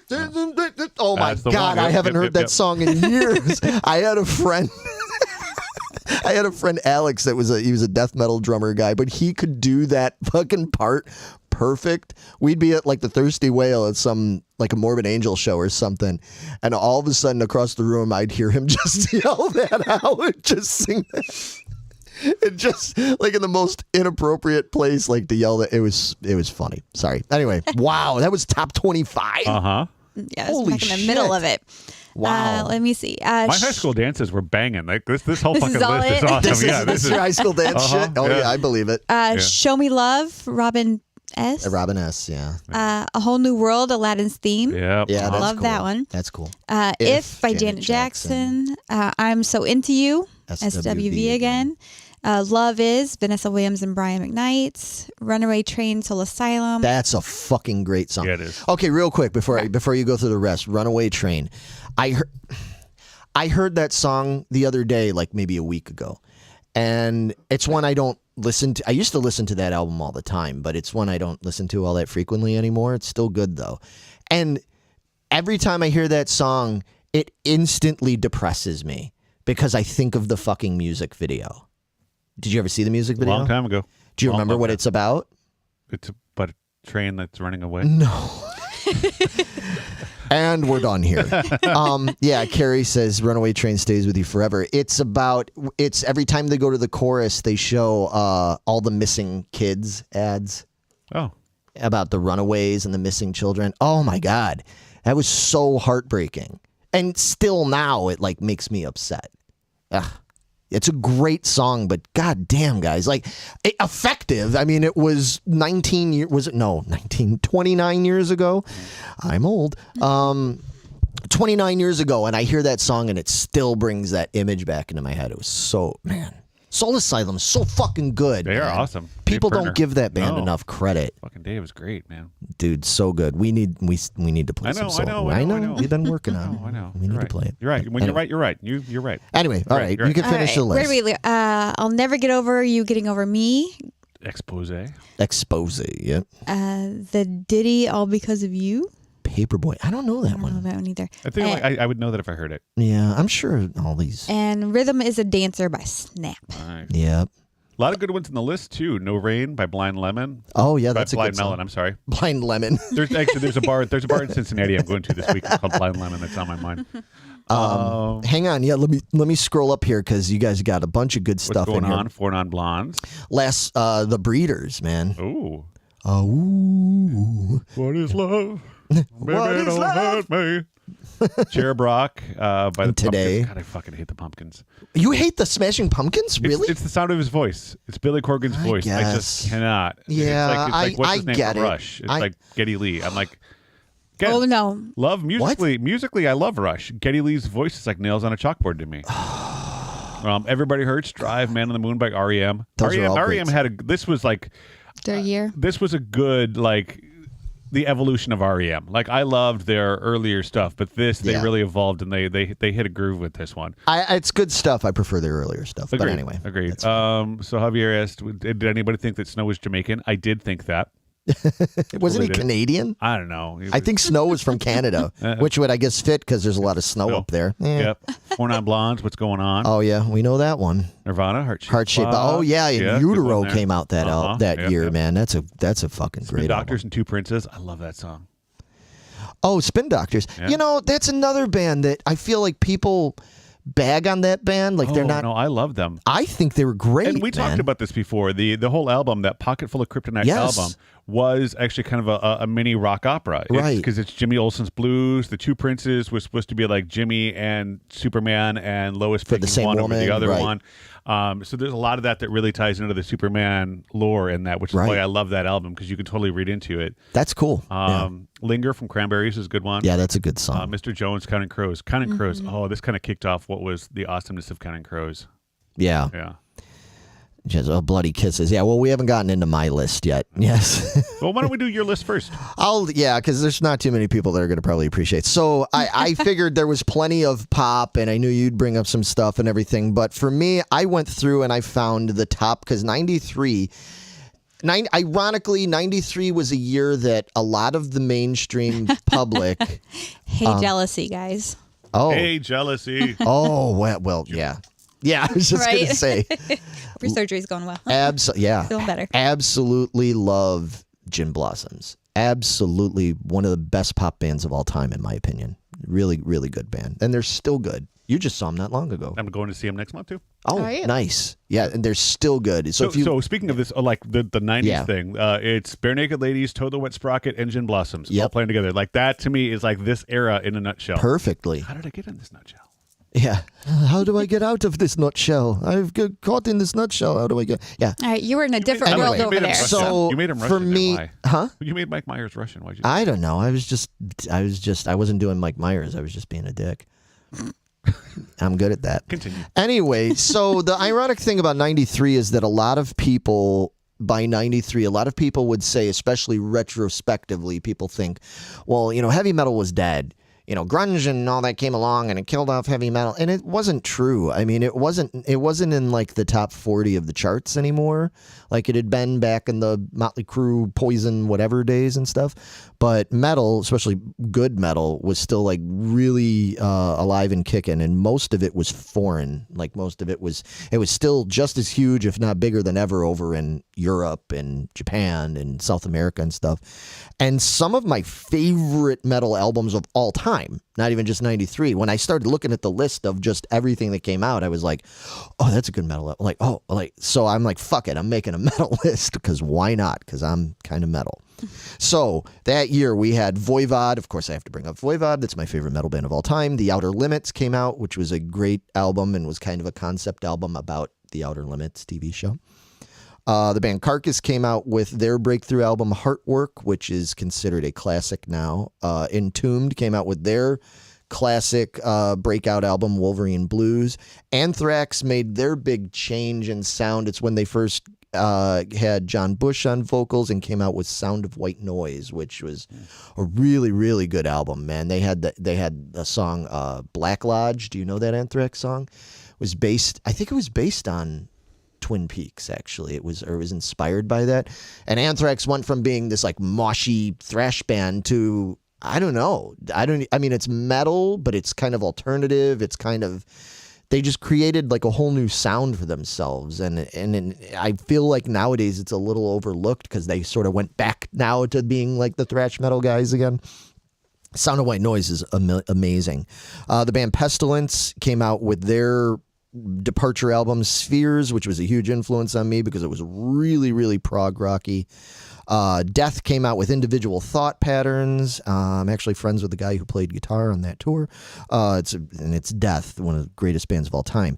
Typo Negative came out with Bloody Kisses that year, which was their big breakout album and stuff, bringing gothic metal to the mainstream, if you could say that, because all of these albums were very successful in their own right. They weren't Boys to Men type successful, but it was what it was. Morbid Angel, Covenant came out. These are all, I know you guys aren't that familiar with these artists and stuff, but it's just interesting that these are all like landmark albums for each one of these bands, most of these bands are still around nowadays. They're still out there touring and stuff, but 93 was like such a huge year. And off the top of my head, I wouldn't have said that before looking this up. You know what I mean? Matt's like, I don't care whatsoever. I do. I find it very interesting. It's stuff that I don't necessarily follow. Right. I get that.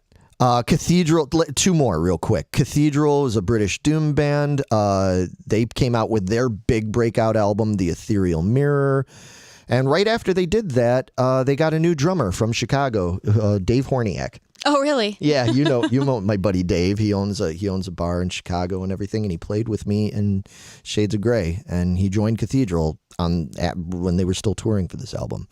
And last but not least, and probably the biggest commercial success of all of this was Sepultura put out their big breakout album Chaos AD that year, which was one of the like roots things that, because by the next year or two you had all these other bands that took that Sepultura sound and made a whole new genre out of it, which was nu metal. So you had like bands like Korn, and a lot of them came out of the Sepultura Chaos AD sound and everything. So that was that 93 marked kind of like the launching for that new genre that then took over the rest of the 90s, where we became inundated with the Korns and the Limp Bizkits and all that kind of stuff, and the System of a Downs, and a lot of them that spawned from what Sepultura did on that album. That's so cool.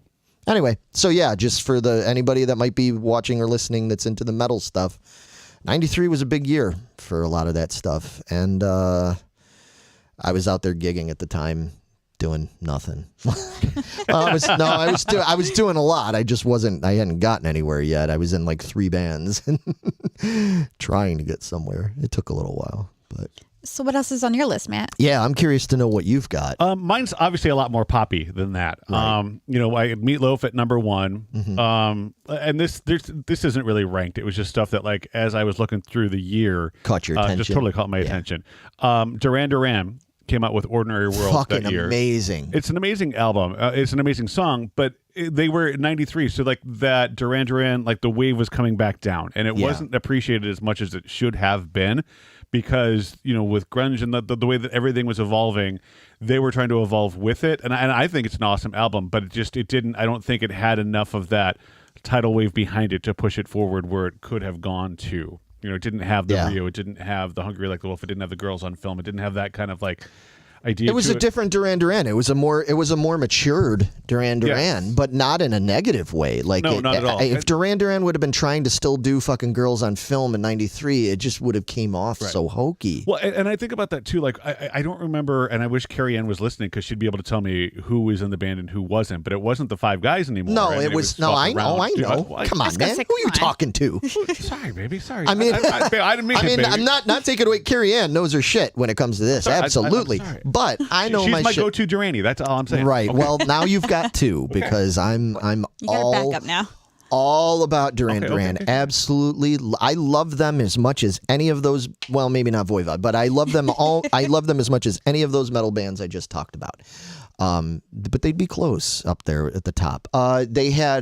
It was the core 3. It was John Taylor, Nick Rhodes, and Simon Le Bon. And on guitar, they had Warren Kirkarillo from Missing Persons and from Frank Zappa's band.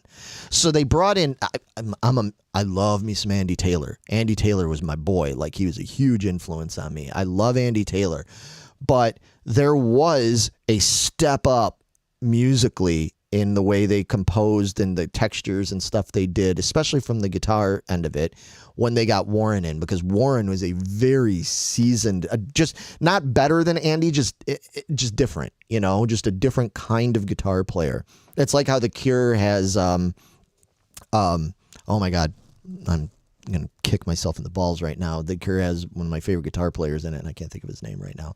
They used to be in Tin Machine and David Bowie's band and stuff. Anyway, just different, brings in new textures and stuff. So yeah, that album really saw like an overall musical maturity and change for them. Fuck yeah, man. I'm glad you mentioned that because I didn't even realize it came out that year. Cool. So yeah, good on you. Billy Joel released River of Dreams, which was his last studio album. He has not done a studio album since 1993, which is really insane to me. Yeah, that it's been going on 30 years, and he's just touring and doing his stuff. And he's got a channel on Sirius XM that pops up every so often, and I love listening to him talk about all these old songs. And he was doing a Q&A thing, and somebody had asked him about that, and he's like, I don't have anything new to say. I said what I needed to say. He's like, I do some classical stuff now, I do some scoring for movies, but like all of my stories, I've told what I've needed to, and I'm good with that. I'm like, and I can't imagine like being an artist like that had been writing from the 70s up until 93, and one day you're just like, I'm done. I don't have anything more to really say, but I'm just going to keep touring and playing the songs that I love and all of that stuff. And it's as a musician, I think that's cool as hell. That, I think it's awesome. Like, he's still got this fantastic career that's going and going and going, but he hasn't put out any new material. Well, decades. it's a sad reality of being in a touring recording band like that. I mean, I know a little bit about this, not a ton, but I know a little bit about this. That you have to, for most artists, you have to put out new material. Mm-hmm. Even some of the legends run into that. Even some of the legends run into that kind of stuff. When you look at some of these bands and you're like, why is that band putting out a new album? Nobody's listened to their last 5 new albums, kind of thing, which is bullshit because a lot of these old artists make great new music. Mm-hmm. But it's true, it doesn't really get much attention. But it's still a thing. It's just the way the business is handled that promoters get more interested and are willing to book a tour and book in certain things if you have a new product to push and everything. There's certain metal bands that drive me up the wall in flames. That puts out a new fucking album like every 15 months, and it's like, guys, you're putting the same fucking album out. You want to talk about guys who have nothing new and interesting to say, which is a shame because I love the band, but I'm like, take 4 years off and come back with a masterpiece. Don't just keep cranking out 12 songs to fill up a CD just so you could keep touring. But I get it at the same time. I know, because it's their job and it's how they live. It's how, and nobody's making money off the actual CDs. You need the CD, you need the album to exist so that you can go out and tour and get the sponsorships and all that other kind of stuff. So the fact that Billy Joel is, I mean, he's Billy Joel. He's so huge, that he doesn't need to. But the fact that he's even like, I know, if Billy Joel was to go and put out a new album now, it would be a huge deal. Mm-hmm. And he knows it would be a huge deal. And he would make a mint off of it just because of all the other connections to it. And he's like, fuck that. I'm not doing that. Yeah. He always wrote songs like from the soul. He even wrote a fucking song early in his career when he first started figuring out how this bullshit business worked called The Entertainer. Yeah. And he fucking called everybody out on that shit. He fucking called it. And I laugh because every time I listen to WLS now and they play like Piano Man or something like that, they play an edited version of it. They cut out like whole fucking parts of the verse. And I'm like, yeah. And he said, and he fucking sang about it. He fucking called radio out about it. It's like, if you gotta have a hit, you gotta make it fit. So they cut it down to 305. And I'm like, God damn. Good. That was so, and that was ballsy because that was early in his career. He wasn't a legend. So to fucking call that shit out like that. Yeah, that was off the Stranger album. And that was, it was awesome. Yeah. Fucking. Anyway, sorry, I can talk. No, I can talk. okay. We're gonna do a Billy Joel episode one day. We should. Also, so I have Lenny Kravitz. Are you gonna go my way? Oh, Came out love that year. That song. And that, to me, that's kind of, I don't want to say cemented Lenny Kravitz, but it brought him mainstream as much as anything else. That really kicked him into the mainstream. Yeah, like once you kind of heard that, everybody's like, "Oh, this dude rocks," and people started listening to him a whole lot more. Inner Circle came out with Bad Boys. Oh God, what you gonna do? The Cops, it's iconic.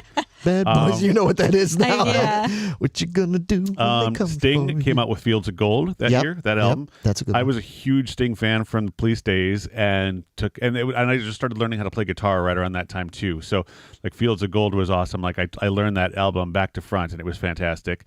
Bryan Adams, Sting, and Rod Stewart did All for Love from the Robin Hood soundtrack. Fuck Oh, God, that was my now that's jam, too. So we found some music. That's how I found Bryan Adams, is that Robin Hood movie. Yeah, it was awesome. Yep. And then my guilty pleasure one is No Loot by Tony. Wow. I don't know if you guys remember that song. I love that I'm song. sure I do. That's, I'm like sure whenever I that know comes it. up on the radio, I go ahead and I crank that Crank puppy that up. Crank that mofo up. No, that's a good list, man. There's some really, really good stuff on there. It's a good mix of stuff. I would probably like Bad Boys so much more if it wasn't associated with Cops. Right. I loved watching Cops. I was that all over TV that show. And Matt is done with that list. So that is my list. Yeah, I hate Cops. I can't. That show just bums me out. I don't need to. If I want to watch Cops, I could just, Just sit in your front Stick your porch. head out the door. I live on the south side of Chicago.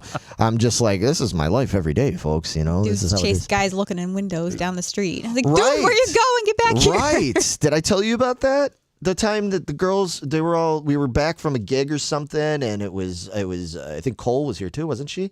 Who all was here? I think so. It was a full house. It was like, the girls were all staying over, sleeping in the living room and stuff. I was getting ready to go to bed, and all of a sudden they're freaking out because there's some dude staring in, like peeking in our window and everything.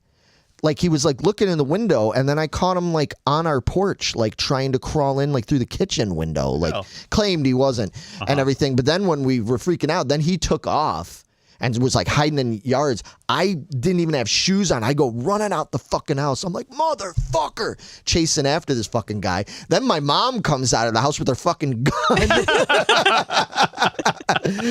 And we fucking cornered him like several houses down in a fucking yard that he couldn't get over the fence because it was too tall for him, and he was fucked up. He was on whatever he was fucking on. and the cops took him away. Guy tried claiming, "Oh, I was at the wrong house. I thought I was yeah." That's why you were trying to peek in the window. You got a bunch of fucking girls running around there. 3 a.m, motherfucker. So I that's appreciate what I said. that he had the same Russian voice as your guy in the nutshell.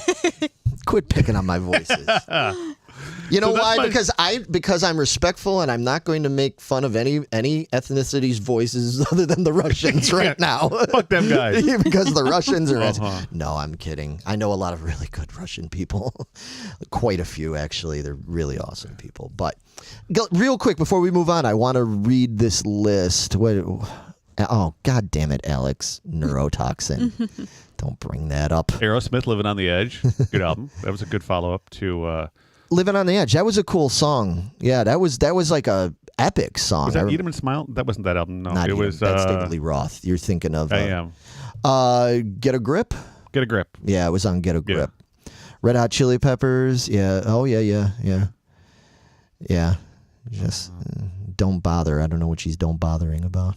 Don't bother. I don't know. But anyway, Denise, he was at the wrong house, all right. Goddamn motherfucker, try that. Sure again. was. Tell you what. Yeah.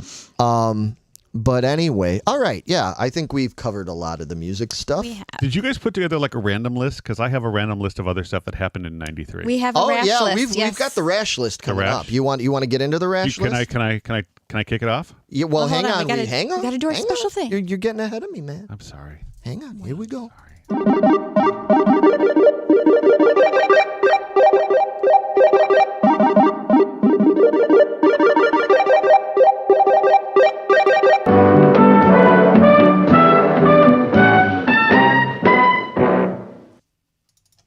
All right, now you can kick it off.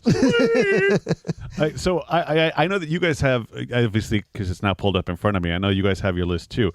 But there were two things that I found really, really interesting from 1993. The first one is that Mattel introduced Earring Magic Ken. Are you guys familiar with Earring Magic Ken? I think so. I once I read it, I'm like, I think I remember that. But he featured blonde highlights, a purple shirt, a lavender vest, necklace with a circular charm, and an earring in his left ear. Kitsch-minded gay men bought the doll in record numbers, making Earring Magic Ken the best-selling Ken in Mattel's history. Okay, so what was his features that he had? Blonde highlights, right? Purple shirt, right? Lavender vest, right? Necklace with a circular charm and an earring in his left ear. So apparently he was Mark McGrath. I was just going to say, so that's where you got your style from.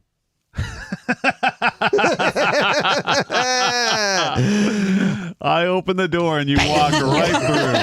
Motherfucker. Not that there's anything wrong with that. Not that there's anything wrong with that, but I'll tell you what, I would definitely be a best-selling character. Can we make a Matt doll? Yes.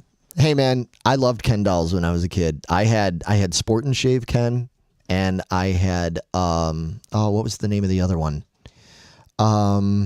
What? God, maybe Jess will remember. What was that? I was Sport and Shave Ken was the one.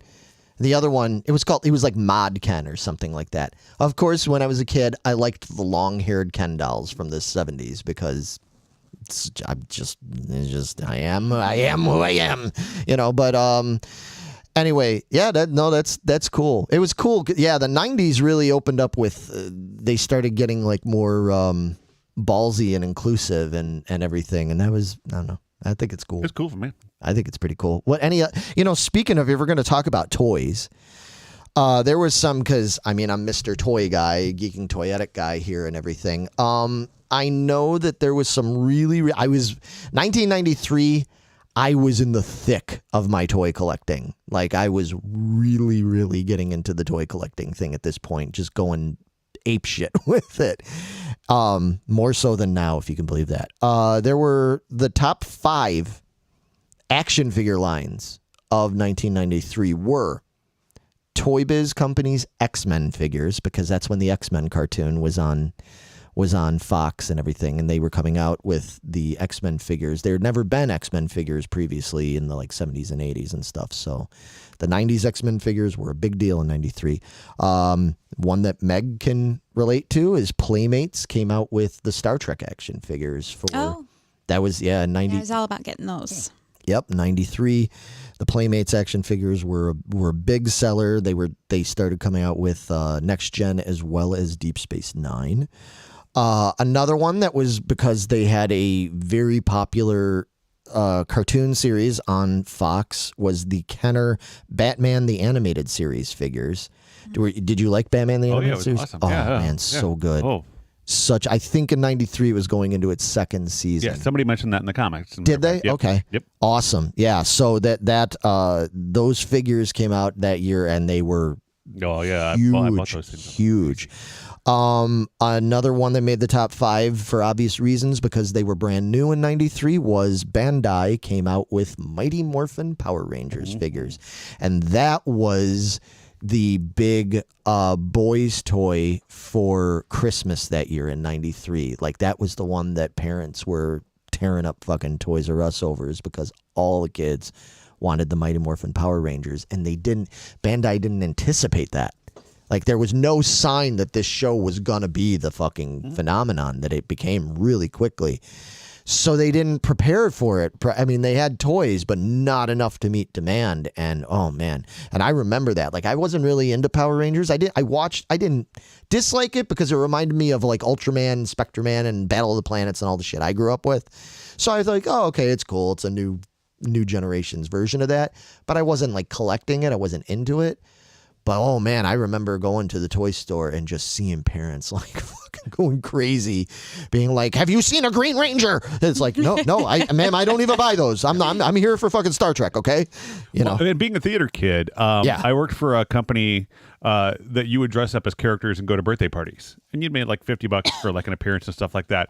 And I remember when the Power Rangers thing hit, like I was the red Power Ranger, I was the green Power Ranger, I was the white Power Ranger, you know, and it was great like with that because you just had that motorcycle helmet on the whole time, like but it sucked too because you had a motorcycle helmet on that like fogged up the whole time, and without my glasses I couldn't see anything anyway. So I'm at half of these parties like trying to do these like kung fu kicks and things like that, and I think I knocked a kid into a wall. I was just gonna say, and at one point you uppercut some fucking 7-year-old. He had it coming though. Like fucking like in a video game. You lose. So yeah, but anyway, so that was the big thing was Power Rangers, and from the toy standpoint, that was probably like the number one because of that Christmas, and everybody wanted the Megazord, and oh man. Well, and Carrie B had just mentioned Beanie Babies. They came out that year. Yes. They were launched, and that was like mega. Like talk about those toys. Like that was that mega explosion of toys that like they were everywhere for like a year and a half, 2 years, and then suddenly they were just. Well, they lasted a little while longer than that. They had a little bit of a Megan. build, huh? Don't correct me. I'm not Megan. I'll correct you. It's better she's poking you than me. Boy, but oh man, see, I warned everybody at the start of this show that we had a silent but violent one over here. Okay, but anyway, no, Beanie Babies, yeah, like that was early days. It didn't take off right away. Like it had like a slow burn and everything. But then when it did take off, oh man, because by the time it really took off, I had my comic book collectible store at that point because I had that from 96 to 2001 roughly. What fast food had all the Beanie Babies? McDonald's. Is it McDonald's? Yeah, okay. McDonald's. And I'm just going to bring that up in a minute, but I'm talking about the fast food toys and stuff. But yeah, so there's a few others that have been mentioned here that I want to bring up. Littlest Pet Shop. That was really big then. The Talk Boy toy. Wasn't that was a thing because of Home Alone 2, wasn't it? Wasn't that where they introduced the Talk Boy toy? Yep. And that was another one that was a huge Christmas seller that year, was that goddamn Talk Boy thing. Again, I was too old for that. By that, I'm like, I don't need a Talk Boy. I've got a fucking 4-track. Jerk. So, anyway, lastly, in terms of the top 5 toys from that year, besides the Talk Boy, I was just talking about action figures because I have a 1-track mind, and this got mentioned in one of the other episodes by people that were watching, was Kenner's starting lineup figures, the sports figures. And that was such a interesting thing because action figures and toy collecting and sports weren't generally something that was ever associated with, you know what I mean? Like jocks and nerd. It was kind of combining jock and nerd stuff, you know? It was like a jerd.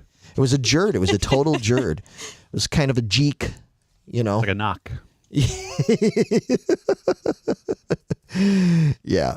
That's exactly why she wanted it. Predictive programming at work. Yeah. Yep. But anyway, and then, last but not least, in terms of toy stuff is, man, there was all kinds of, in 93, there was a lot of really popular, I feel like it was almost the peak of the Happy Meal toy era. Because you had Happy Meal toy stuff for Jurassic Park. You had Happy Meal toys that came out that year that were really popular for Batman the Animated Series. You had Littlest Pet Shop type stuff that came out. You had the small Happy Meal Barbies that came out and everything that were really big. Remember, like for a season, they were actually giving away that, like the arm from the One-Armed Man from The Fugitive, where you could just get just a little mini arm. It was awesome. You're kidding, right? Very much so. Okay, so I was going to say that seems like I was going to say that would be kind of unappetizing. Like I didn't expect this with my McRib. That'd be a veto toy right there. That would be a veto toy. Yeah, it absolutely would. But anyway, moving on. So I don't want to just focus on just toys. Oh, that's cool. Myst, the video game, came out that year. What came out? Myst. Oh, MYST. MYST. Yeah, Okay. It was like the first like massive scale open world puzzle game kind of thing. Right. Never played it. Oh, it was an awesome game, but it was so much harder than you expected it to be because like there were like 4 or 5 puzzles happening at one time, and I never had the chance to really beat the game. I gave up on it at a certain point. But the video game I did not give up on, and we've talked about this in one of our previous ones, that the Aladdin video game came out for the Sega Genesis, and that was one of my favorite video games of all time. Yeah. That was a good game. It was kind of hard at times too, that Aladdin one. Yeah, but it was awesome. Those Disney ones that came out, those fucking Disney games, they would be famously hard. Like Aladdin was hard, and the one that was really hard was the Lion King one. I hadn't played that one. Oh my God, that game! From what I understand, that game I've watched. There's whole like hour-long videos on YouTube dedicated to it, just because that game was so infamously difficult. But yeah, Aladdin, that was a cool game. Well, those games sucked because it was back before you could save your games. Like if you died 3 times, you were done. Start It all didn't over. matter. Like you spent an hour getting to that point. You died. You lost those 3 lives. You were done. Yeah. Mortal Kombat 2 came out that year. Super Mario All Stars, nice. Doom premiered that year. The game Doom. I mean, that was a Yeah, big. I think that was the top video game of that year. Wow. Magic the Gathering launched that year. Wow. Wow. I played Magic the Gathering a lot when I was in college. That was I never played it. I sold a lot of it in my store because Magic the Gathering awesome. it's still popular. Yeah. It's still a big thing. Yeah, we've got some other comments. Yeah, NBA Jam. Jess says that was likely the year. 93 was likely the year that she had her Barbie birthday party, and those McDonald's mini Barbies were on her cake. That's awesome. Well, they look like cake toppers. They do. They did, yeah. Because they weren't like too posable, you know. They're right. What else do we got in Kirby's here? Big Adventure. Oh yeah, that was a Last Fox. Action Hero came out that year. Last Action Hero was a great send-up. Oh, Last Action Hero. Awesome. God, I need to watch that one again.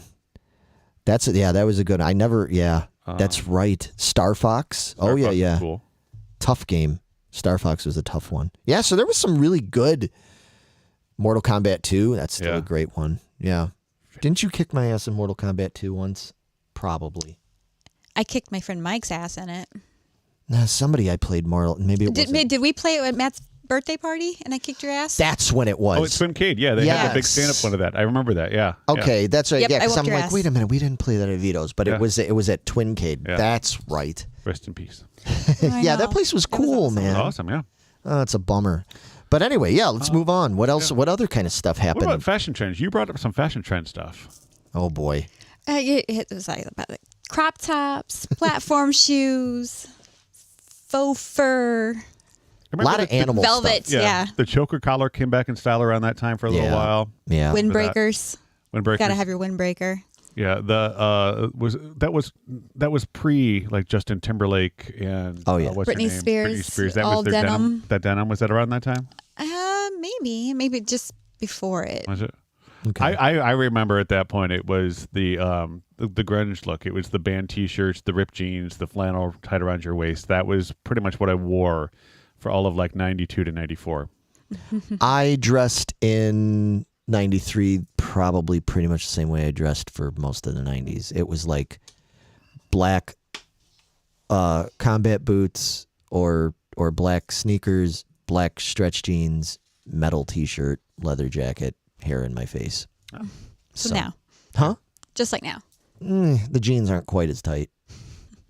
I don't wear the band shirts quite as much anymore, but, same idea.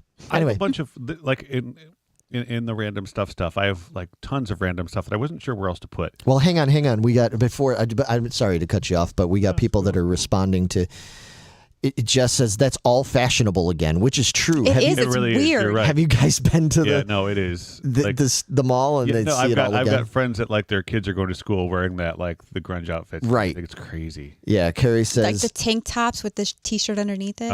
Right. There's lots of baby doll dresses. Oh yeah, and the plaid. overalls. The overalls were cool. Yep. Go to Forever 21 and that's all you'll see. Even the tiny little backpacks. Oh, those stupid little I hated those backpacks. tiny little backpacks. What was the point? It wasn't like it wouldn't even fit your cell phone. Like not that you had one, but you couldn't. Overalls. Yeah, it's all. That's funny. Yeah, it's all back. It's it's how many years later. It's good. What goes I just around bought a comes pair around. of platform flip-flop thingies. Did you? Yep. You're They're jumping really on? comfortable. Oh, I'm boy. just going for it. Whatever. Just jumping We're on that reliving my wagon. youth here. There you go. Anyway, I'm sorry, Matt. What do you got? No, What that's else you got? okay. No, Bugle Boys were kind of phased out at that point, Joe. Joe mentioned Bugle Boys, weren't they a thing? Because Bugle Boys, Zeke Avaricci's, my guest stuff, that was all kind of phasing out right around like 92. But they may have still been in there, but it wasn't a whole lot. I remember getting like ridiculed because like, you're still wearing Bugle Boys? What's up with that? That's so funny. Yeah. Kids Like, are real. yeah, see, that's why it was great just being a metal kid in high school because it was like, you dressed like a metal dude and nobody was going to say shit or I'd kick you in the face.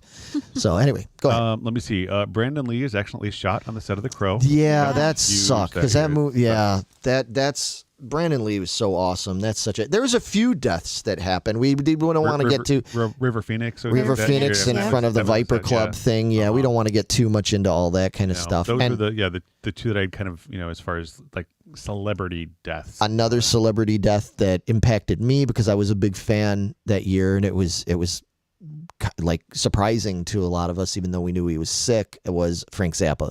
Mm-hmm. Frank Zappa died in '93 and everything, and that was a bummer because I'm a big Zappa fan. So Michael Jordan's dad was killed that year. Oh yeah, And That's he ended up retiring. that's right. Because of it. One of the many times that Michael Jordan retired. but there One was of the that times. there was that conspiracy theory behind it that Right. Michael Jordan's dad was actually killed because Michael owed a bunch of gambling debts, which is why he retired. Yeah. It was one of those like Chicago rumors, like did it Yeah. happen, did it not? But I remember like hearing all about that. Well, that was the year I think of the three-peat, wasn't it? I think It was, yeah. Yeah. Mhm. So okay. yeah, the first of the two, right? Yeah. Yeah. Yeah. Because I had my comic and card store and everything when they did this in the later '90s when they kept winning, and that was a good time to be selling bull Baseball stuff. cards. Basketball cards. Yeah, it was a good time for that. Anyway, sorry. The campaign for Got Milk was introduced in 1993. Oh my gosh, I think they still do Yeah, it's that. an Still do iconic, it, yeah. iconic campaign. Yeah. It was started in 93. Let's see what else. Oprah Winfrey interviewed Michael Jackson that year, and it was the most watched interview ever. Wow. That was the year he was first got in trouble for child sex things. So Yeah, it was kind of like his set the record straight. One. Yes, Right. Everybody was tuning into that one. Wow. In 93, Coachella started after Pearl Jam boycotted Ticketmaster. oh, Is that how Coachella started? Yep. I couldn't have told you that. I mean, I remember the whole Ticketmaster Pearl Jam thing very well. I didn't remember that's how that got started. Yep. Interesting. Okay. The last two that I have in here that I think I find very interesting is the first of the two. A company called Space Advertising attempted to launch a billboard into low Earth orbit. From Earth, the billboard would appear almost as big as the moon. It was canceled, and shortly after that, Congress passed a law that nobody could advertise in space. 1993, ladies and gentlemen. Oh, wow. Wow. I really would have been. I wish they would have done it. I wish they would have just done it the one time, just so we could have Just seen to see what it would have been like. what it would have been like. Yeah, and then it falls back to Earth and kills people, and then I was going to say, it's going to change our gravity. It's as big as the fucking moon and shit. Yeah, fuck I mean, 'em. that's like nobody thinks of these things. Now here's the random ass shit that I didn't know, and I thought this one, like I said, out of everything that I found, was one of the coolest things. So for the Super Bowl, why do you watch the Super Bowl? Why do most people, other than sports, the football game, why do they watch the Super The Bowl? halftime Commercials. show. The commercials, Or and then and the halftime show. Yeah. show. Prior to 1993, there was no halftime show. Right. The reason the Super Bowl now has big name performers is because in 1992, Fox counter-programmed the Super Bowl halftime with In Living Color. And a great show at the time, launched so many people, Jim Carrey being one of them. But they had their own halftime show. They did a live Super Bowl spoof, complete with a game clock, so viewers could see when the second half was starting to go back to the game. After that, Fox was not a Super Bowl airing. They weren't airing the Super Bowl at the time. But the NFL then brought in Michael Jackson in 1993, because in 1992, all of this had happened. They brought in Michael Jackson in 1993 and have had huge artists ever since, because In Living Color decided to do their own Super Bowl spoof that so many people tuned into, tuned away from what they were watching at this halftime. So they brought in these halftime people to keep all the viewers on their channel and on the game. Huh. Interesting. Crazy. Jessica Owens, going back, I don't disagree that Elon Musk will figure out a way to do space advertising. If anybody's going to do it, it's going to be him. Yeah, he probably will. Old Muskie. Yeah. So I had a couple of random things. I want to hear him. All right. So 1993, folks, the largest peanut butter and jelly sandwich was made in Pennsylvania. Okay. It had 150 pounds of peanut butter Yeah. and 50 pounds of jelly. And So now what I did really they- want a peanut butter jelly sandwich. So what did they do with it? I don't know. Did they eat it? Fuckers ate it, man. Huh? Because, I mean, that's a kind of a waste. I agree. They brought in. I don't know, 200 pounds of peanut butter and jelly? That sounds like a weekend for me. I am down with Sold that. tickets and you get to eat it. Yeah. Oh, fair enough. Yeah. Okay. I agree. That sounds like a Interesting. waste, but- Pennsylvanians are strange. But anyway. The most popular Halloween costumes in 1993 were Princess Jasmine and Barney the dinosaur. I could see that. And there's a couple, too. Like it was... Yeah, you had to go together. Yeah. Hold hands and everything. A whole I love new you. world. You love me. It was pretty decent. for a non-Russian accent, that He's was really always, good. Don't be jealous. Don't be jealous because I got the voices. All right. I shan't. The Sears catalog got rid of their catalog. It's still floors. Did they 97 really? years old. Yep. Sears... Why? Again, coming from that advertising background, like Sears had everything within their grasp to become Amazon, and they didn't believe that the internet was going to be what it was. Yep. I mean, you used to be able to, you could order an entire house through the Sears catalog, and they would bring it to you. Like, they were the original Amazon, and the fact that they gave that up because they didn't see where the future is going.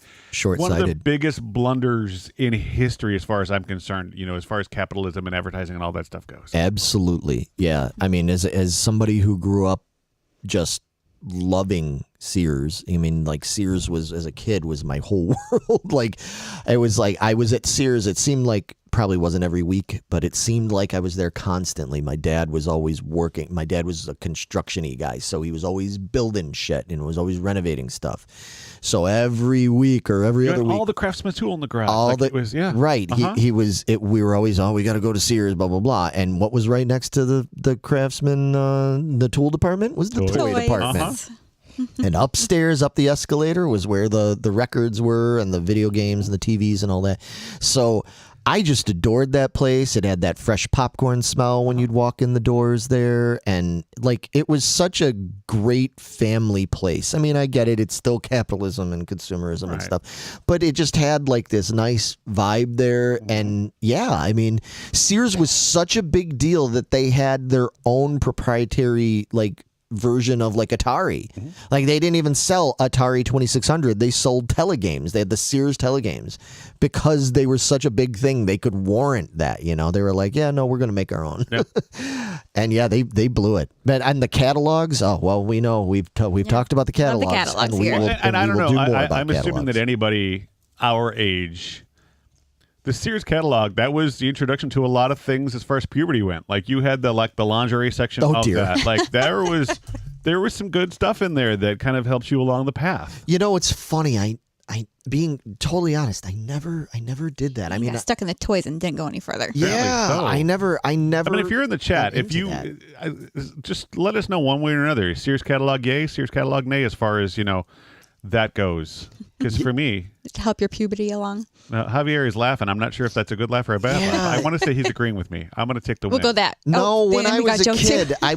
kid, I used to be like, oh, because we would get the the Fredericks of Hollywood catalogs would come in. Now those I'd be like, whoa, boy, yeah. But nah, yeah, I don't know. Because it was like Sears, Victoria's Secret, and then Fredericks. The Fredericks was smutty, and that was awesome. If you Yeah. got your hands on one of those, Yeah. the spank bank was full.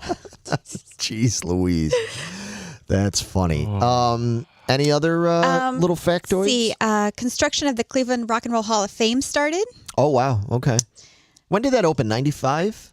Sure, since I think it opened I think it took them like 2 years. I think it was like 95. Oh, you're done with your list? I'm done with my list. I'm Dennis Miller in that. all right, I only got two more.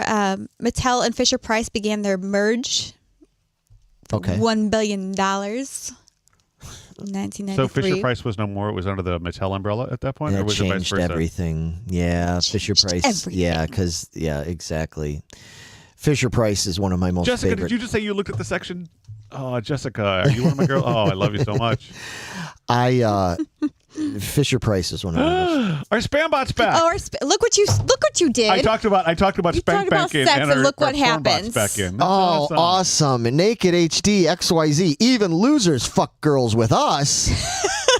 Boy, they were like some spam. They were like, warning, nerd alert. Nerds talking about jerking off to Sears catalog. Must my invade. gosh. Must invade. This is awesome. Oh my god. That was wonderful block time that you person. spam bots. Oh, Thank that's you. amazing. I haven't heard from them in a long time. Oh, man. Oh, removed. Too funny. That was All right. perfectly timed. User. That was awesome. That was killer. Anyway, anything All right, else? and my last thing, and May 24th, 1993, real astronaut, physician Mae Jemison appeared on Star Trek. Oh, yeah, you had to I get a remember little- that. That was a big deal. Get your little. Oh, no. Oh, nope. They're not giving up yet. Okay, what are they saying this time? Find girl, even in the shithole. What the fuck? They're getting aggressive. Man. Let's see. Report. Report you. Unwanted. Yep. Report. Okay. Awesome. All right, get Sorry. rid of them. I'm putting you in timeout. It was Jesus. I agree. Remove. That's awesome. That's amazing. Well, we're getting to the end anyway. Yeah, we're winding down. Fucking Naked HD invading. We are invading with our sexual spam.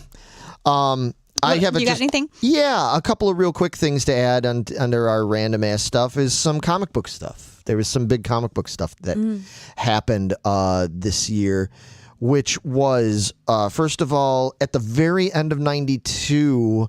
They started because it didn't all just happen in one book. It was a process, but it started at the very, very end of '92. But '93 was eaten up with the death of Superman and the funeral for a friend thing that happened. That was a big, big deal. Yeah.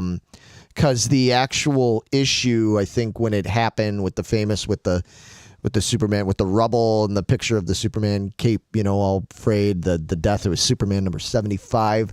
That was actually dated January '93.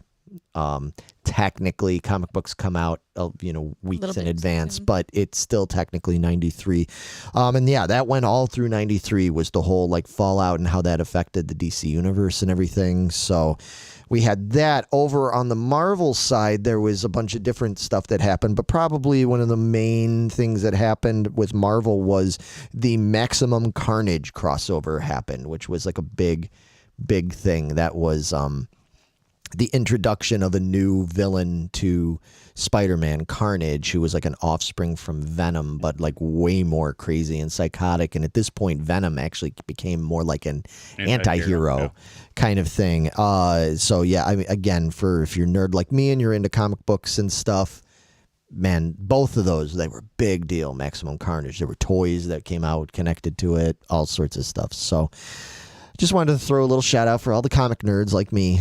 A couple of big things that happen. But man, I don't know. I think we covered a lot of ground. I think that's pretty much awesome. it. The one thing we didn't get into that you had on the list though was your icons and heartthrobs thing. Oh yeah, there's a ton of girls that were on that list and like 3 dudes. Like what the? Well. See, my favorite supermodel of all time is on that list. Which one? Is it? Cindy Crawford. Oh, you're a Cindy fan? Oh, such a Cindy fan. As long as she wasn't singing, right? Do you remember that when she came out with the Charlie commercial? Oof. Poor thing. I did not care. Yeah, so we got Prices Wrong to do still. Oh, we do have Prices Wrong. I have all these questions for you guys. Oh, shit. We better get into that. Let's rock through icons and heartthrobs. Yeah, let's do this real quick. Yeah, you want to list them? Quick? All right, quick. Gillian Anderson. Yeah, obviously X-Files. X-Files, yeah. Christina Applegate. Oh, Married yeah. with Children. Yep. Candace Bergen. I so wanted to be her. I seriously wanted to be her. So hot. Cindy Crawford, Fran Drescher, Julia Louis-Dreyfus, Rachel Hunter. I don't know who that is. Juliana Margulies. Yeah. Elizabeth. Kate, not Elizabeth Okay, Moss. yeah. You put Elizabeth Moss, and I said, no, there's something wrong with that because she was only 11 years old at that point. So, Okay, Kate Moss. Kate Moss. Princess Diana. Yep. Claudia Schiffer. Stephanie Seymour. Do you know who Stephanie Seymour is? I don't. Oh, yeah, She was a model, and she was married to Axl Rose. Oh, okay. She was no Jane Seymour, though. Oh. No, nobody's Jane Seymour. Anna Nicole Smith. Wow, yeah. Sharon Stone. Nikki Taylor. Yep. And Heather Locklear. Yeah, Locklear. She had just joined. She was making a big comeback because she was an 80s icon. Yeah, and she was playing the badass bitch on Melrose Place. Yeah, she made her big comeback that year. And I love Heather Locklear. I think she's great, man. She's got great attitude. Sharon Stone, boy, because was that around? That was just after Basic Instinct, It right? was. That year she was doing the movie Sliver with Billy Baldwin. And it was one of those like erotic thrillers again. She was like that. She got was her locked era into that, of, yeah. The erotic thriller. And I didn't mind that at all. Okay, hold on. You don't want the sex bot coming back. You're right. Sorry. Down, boy. Yeah, we got comments here on this. Baywatch, of course. Joe says he had his Cindy poster at 12 years old. Joe, that's why I like you. Yep. Just said Fran Drescher was the hottest. I liked Fran Drescher. Tammy says Jane Seymour is still hot. Yes, She is. beautiful woman. Oh no! Did you see who's in here? The fucking Lithuanian Thunder is in here. Adam Kazragas is in here. Tiffany Amber Thiessen. She was spank bang. Dude. Yeah. If you make a sex bot come back, I'm beating you. I know. You guys are going to bring back that fucking sex bot. Well, the more you guys say sex bot, it's like Beetlejuice. If you keep saying the name. Sex bot. Sex bot. All of a sudden, fuck nasty hoes in the ghetto. You know, like, God damn it. Sharon Stone. Javier agrees with you on Sharon Stone. Okay, but we've got ladies, plenty of ladies in this shit, so we have to get into the hunks. So the hunks they listed was George Clooney, obviously, Tom Cruise, and Brad Pitt. There had to be more. Who did you name? No, there were more. I looked it up. Tom Hanks was huge that year. Yeah, Tom Hanks was. I don't know if I put him in like the hunky category. Yeah. But like, I think some women considered him hunky. I mean, I was still all about who the fuck was I about? Harrison Ford. Right. I was still all about You liked all the weird old mustachio guys. Tom Selleck. Those are All right. my boys. So according to Cosmo, Yeah. the 9 sexiest hunks of 1993. Right. Let's see who Cosmo said. Probably could be a lot of models. All right, so Brad Pitt is number 1. Right. He's Antonio still- Banderas, number 2. yeah. Antonio Banderas. Oh, yeah. Yeah, he was a big deal. Antonio Sabato Jr.? Sabato, yeah, Junior, yeah. We're gonna start getting into a bunch of models and hello. stuff here. Oh, Meg's see? looking at the pictures. She's like, Okay. Steve Burton. I don't know. I don't know that guy. He was tidy whitey, baggy so much jeans. Oh, yeah. These are all gonna be male models. Patrick Muldoon. Yeah. Yep. No idea. You know Patrick Muldoon. No. Yeah, he was the guy. Suspenders? Starship Troopers. Yeah, That's it. Oh, okay. That's right. Liam Neeson. Liam was Neeson. considered. Well, he got real popular when the ladies found out some private details. Do you know about Liam Neeson? I don't. Really? You don't know about Liam Neeson? Liam Neeson is supposedly, and he's pretty open about it, I guess, he's supposedly extremely well endowed.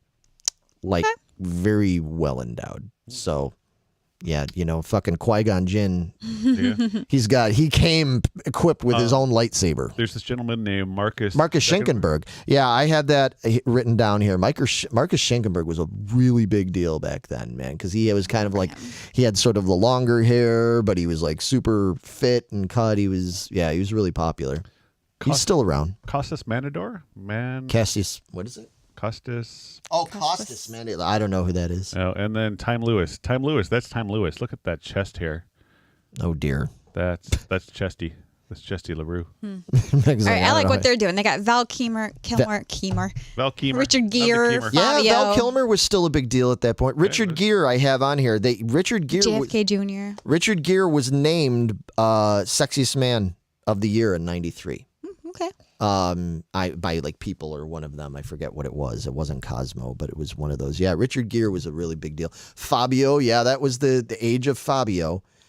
Where was I? I played somewhere recently.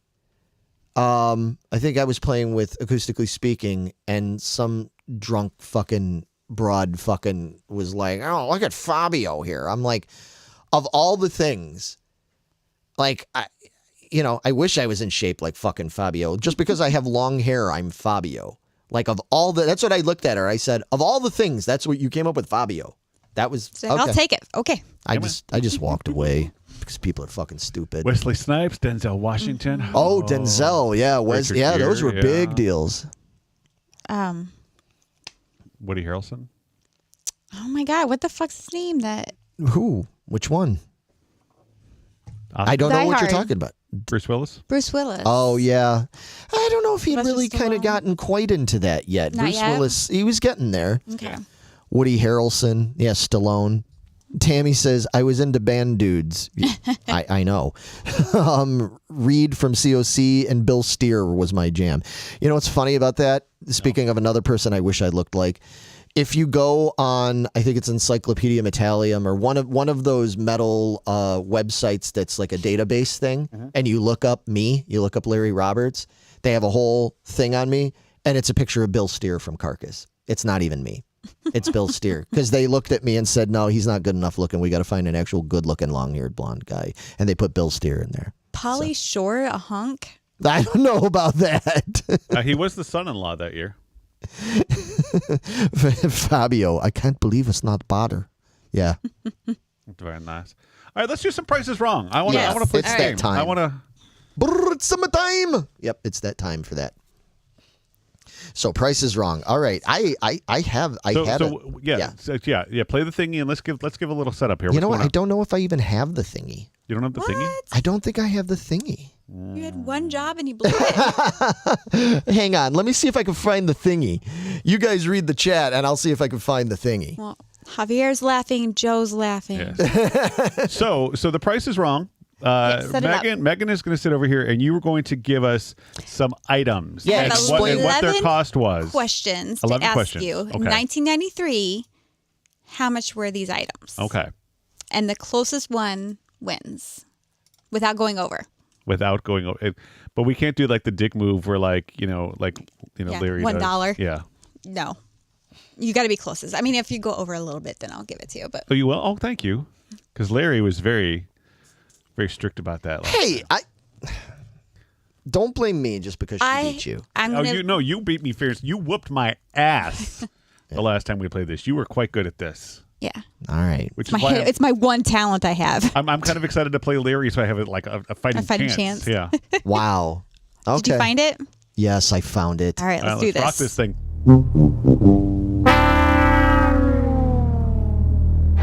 You blew it! You had it all and you blew it! You blew it! You blew it! You blew it. You blew it. You blew it. Yeah, I did blow it. Well, whatever. You blew it. All right, so 11 items. All right, 11 items. You boys Okay. ready? What do these Yeah, items cost? and in everybody at home, 1993? you be ready too. Yes. Yep. Okay. So according to Mill.com, Okay. how much was a dozen eggs in 1993? Problem is, I don't even know what a dozen eggs is The now. Daily Mail. What? From the Daily Mail. The dailymeal.com. Daily Meal. Yes. Okay. I'm gonna go with $1.39.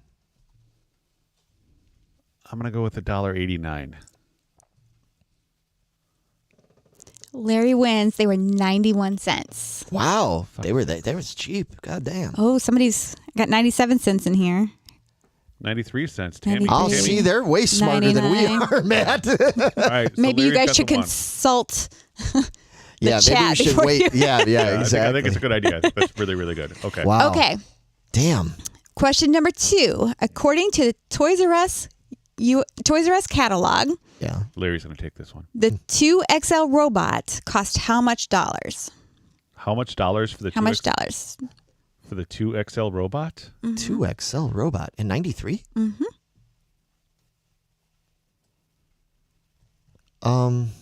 What is the 2XL robot? Yeah. I know a 2XL robot that came out in like the 70s, unless I'm thinking of something else. Hang on a minute. Hang on a You minute. can't Google it. I'm just gonna You look just up have no. Yeah, I just want to look up what it is. I just want to don't look wanna- up I don't and know the see what it pricing. is. If Larry's doing it, I could do 2XL it. robot. Such cheaters. Just give It's me a not damn gonna- number. It's not going to give us the price of what it was in The 1993. 2XL robot came out in 1978, Meg. Well, this one, it was in the fucking catalog. How much was it in 1993 in the fucking catalog? So this thing, I don't care when that's it what came we're talking out. about that thing? Yes, sure. Oh, they came out with a later one? Oh, wow. Well, there you go. It was Color. distributed by Tiger Electronics in 1992. It's a remake because there was one that came out in the 70s. That's awesome. How much did it cost? Will you answer the fucking question? Well, I don't fucking know because I didn't even know the goddamn thing existed. So you got me. $49.99. $29.99. All right, so we got some people chiming in here. 100 $29. 29, 35, 99 cents. No, that's for the other Oh, for thing. the other eggs. Joe said $100. Tammy said $29. Anybody else got any guesses on this? What does Javier say? Javier's just laughing. No, above that. Be above 35. Javier said 35. You said what? 29? 29. I said 49. Well, okay. Well, this is weird because you're a tie, technically, Okay. because you're Does it split the middle? it's split the middle. All right. It's $39.99. Oh, wow. Okay. All right, so we'll both take the winner. We're going to watch that one. I would say watch it. usually if we're going to do it Price is Right style, technically Matt wins that because I went over. You went Oh, over. Okay. Yeah. All right. So we'll do it that way. If Okay. I go over, if whoever goes over, you lose. So who's got Okay. what? So it's 1-1, right? 1-1. Okay. Yeah. All right. According to the fucking Toys R Us catalog, Oh, boy. in 1993, how much was the electronic dream phone? Electronic Dream phone? Mm-hmm. $27.99. $17.99. Anybody out there? We gotta wait. Anybody and see. got Yeah. guesses? Waiting for the guesses to come in. I need to get the what do you call it? The Timer. music from Jeopardy. Yeah. Javier says 26. I said $27.99. So basically $28. $19.99. Yup. Larry 1999. Would you say 1799? 1799. Joe says 1995. Okay, people seem to be going closer to your guess, All right. Matthew. So the correct answer is $34.99. So Larry takes that one. Oh, okay. Okay. Wait, what was your guess? 27.99. Okay, cool, Yeah. cool. Tammy said 24.99. All right, I Yeah, got okay. You guys are all guessing a little low. Yeah, 1999, all a little low.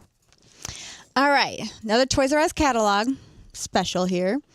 The Barney home videos were how much in 1993?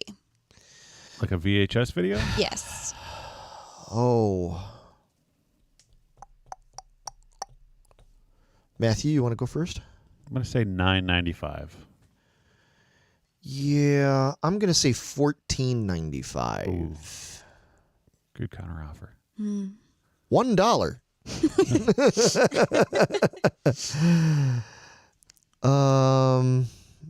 Yeah, I'll do $15. Yeah. $15? Yeah, And you're Javier doing says $9.99? 15. Joe says $9.95, so he's Thanks, there Joe. with Matt. Tammy says $10.99. Okay. We got people. Anybody else going once? Going twice? Sold for $13.99. So that's me. I went over. Yep. All right, so we're Okay. 2-2. All right. Was So- $13.99? Damn. okay. $13.99, yeah. So according to DaveManuel.com, the Panasonic 3DO game system sold for how much? The 3DO. Mm-hmm. This is 93. The 3DO game system. Fuck. Trying to think. I'm gonna say $220. That might be a little high. God, I'm so bad with video game systems. What do you say, Matthew? Panasonic game system. Let's say $349. $349, and I said $220. We got some guesses coming in. Javier said $125, so he went lower. Joe went $400, so he went up higher. Anybody else got any guesses before we? People, I think everybody else is as stymied as we are on that one. They're like, oh, I don't know that one. Panasonic 3D, because I never had that. No, I didn't either. All right. Well, there's a reason. Because they priced themselves out because it was $5.99. Whoa. Whoa! Yeah. So Matt got that one. Even at like 1993 money, that's a lot of money. That's a lot of money crazy for Yeah. money. like an There's a reason they unknown didn't sell very system. many of them. Yeah. so. I wouldn't pay $5.99 for a fucking game System now. Yeah. Damn. Whoa! So it's 3-2. Yeah. Yeah, 3-2. You're winning. All right. All right. So CJPonyParts.com states that the Mustang GT two-door hatchback was how much in 1993? It's a Mustang what? GT two-door hatchback. Luke, help me out on this one, buddy. That's not fair. Matthew, you could go I put first this on one this in one. just for All you, right. Matt. I'm going to go $13,995. I'm going to say, okay, this is 93. I'm going to say 16,000. So anybody out there? Oh, wait. So in 1993, we're buying a 1985 Mustang? So we're buying a used Mustang at this point? Wait, is that? I don't know. I just wanted to list. I had it for. Oh, I man. didn't look up the fucking years. You should have, because we're doing 1993. Can you read the question one more time for me? According to CJPonyParts.com, Okay. Got that part. Mustang GT two-door hatchback Oh, okay. sold for how much? Okay. Okay, so it wasn't 85. Where it was did just- I get 85 from? I don't know, fucking Matthew. know. Because Fucking you've got moron. 80s Mustangs on the brain. Apparently I do. Okay, then hold on. All right, so Javier says 20,000. Tammy says 15. Joe says 17. And you said what, 16? I said basically 16. You said 16 and I said 13,995. Can I change mine or am I locked in there? No, you can change it if you want. No, I'm going to stay where I am. I'm going to stay. You're going to stay, what was it, 14 I'm gonna basically? hold. 14. I'm going to hold at 14. Okay, so it was $15,747. So I'm over by like a couple $100? Mm-hmm. Motherfucker. I like this game. So Tammy would have won it. She was the closest at Yeah. 15,000. 15, yep. Me, All Joe, right. and Javier were over. God So it's damn. 4-2. All right, so we're back to the Toys R Us catalog. Right That's here. what it feels like to be Megan. This is awesome. Oh. All right, Toys R Us catalog, 1993. The Hot Wheels Crisscross Crash was how Oh, much This was Dude. awesome. dollars? This was fucking. I love this. Oh. I had the old Crisscross Crash, man. That's such a great one. Oh, what would that have cost in 93? I'm gonna go $49. 50. Yeah. $50. Shit. That's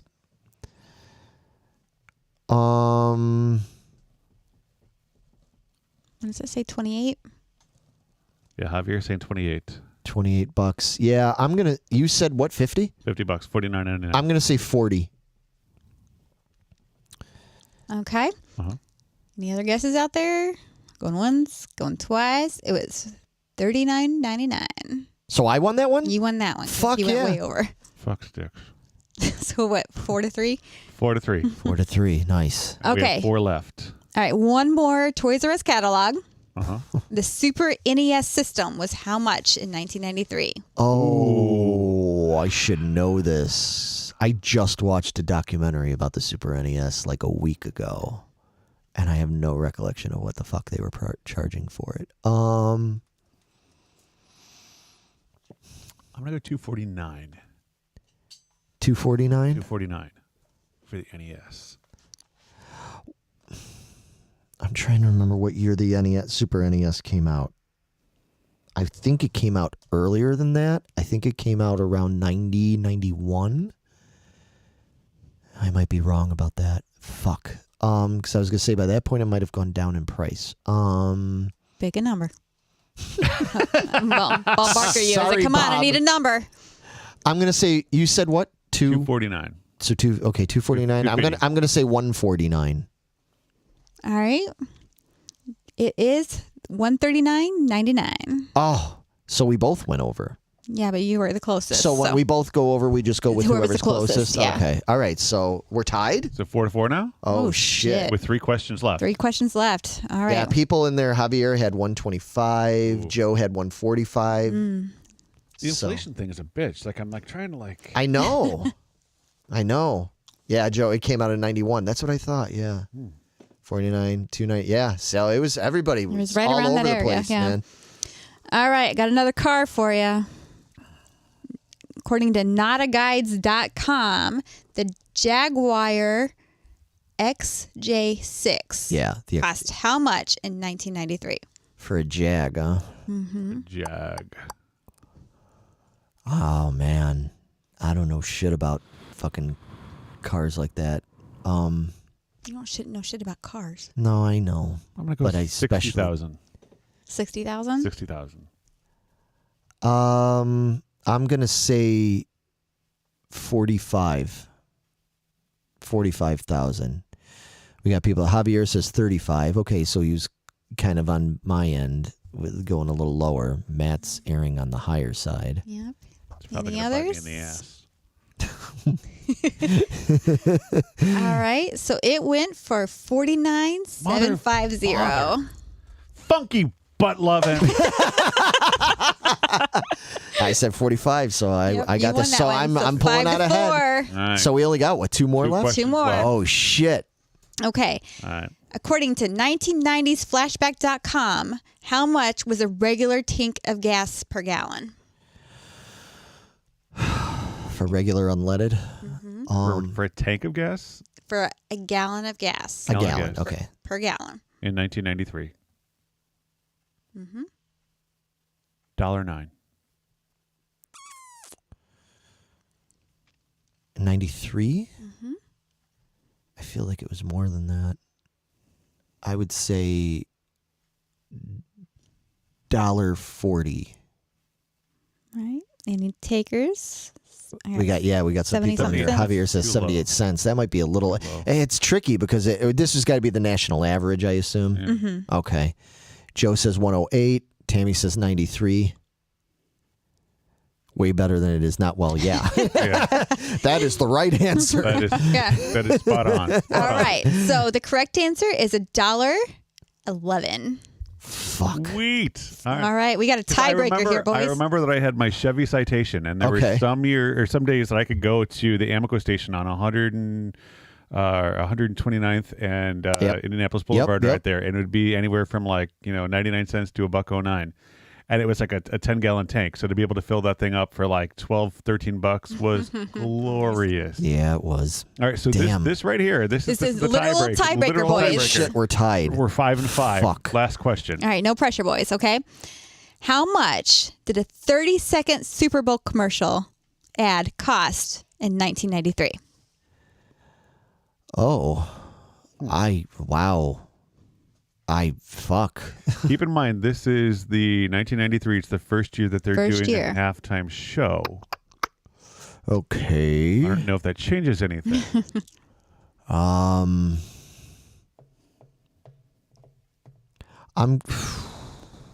Because I know now they're like $2 million. So I'm going to say 50,000. 50,000. Okay. Joe says 1.5 mil. Javier said 50,000 like me. Tammy says 400,000. That might be more realistic. I might be lowballing from that era. I don't really, but again, I wasn't a sports fan. I don't really remember commercials being a huge thing as part of the game then. Right. Like it wasn't that I feel like once it became like the halftime in the Super Bowls, like that's when it got the hype of shit. People are actually watching for a thing. Right. That's kind of what I was number, thinking. Boys. And like originally, I was thinking like close to like 35,000 for a spot, but I feel like there's so much on the line where if you are at 50, I either come in significantly lower than that or significantly higher than that to play the game. Fuck. This is it, boys. This is the last question. No pressure. Give me a fucking number. 90,000. So I get 90,000, 50,000? Yeah. Well, Tammy would have won that one. It's 850,000. No shit. Holy shit balls. In 93? I was 93. Motherfuckers are But you won. crazy. We have a winner. Champion, my friend. Motherfucker. God damn, yeah. I lost it. That was fun though. That was close. Awesome. That was genuinely nerve-wracking.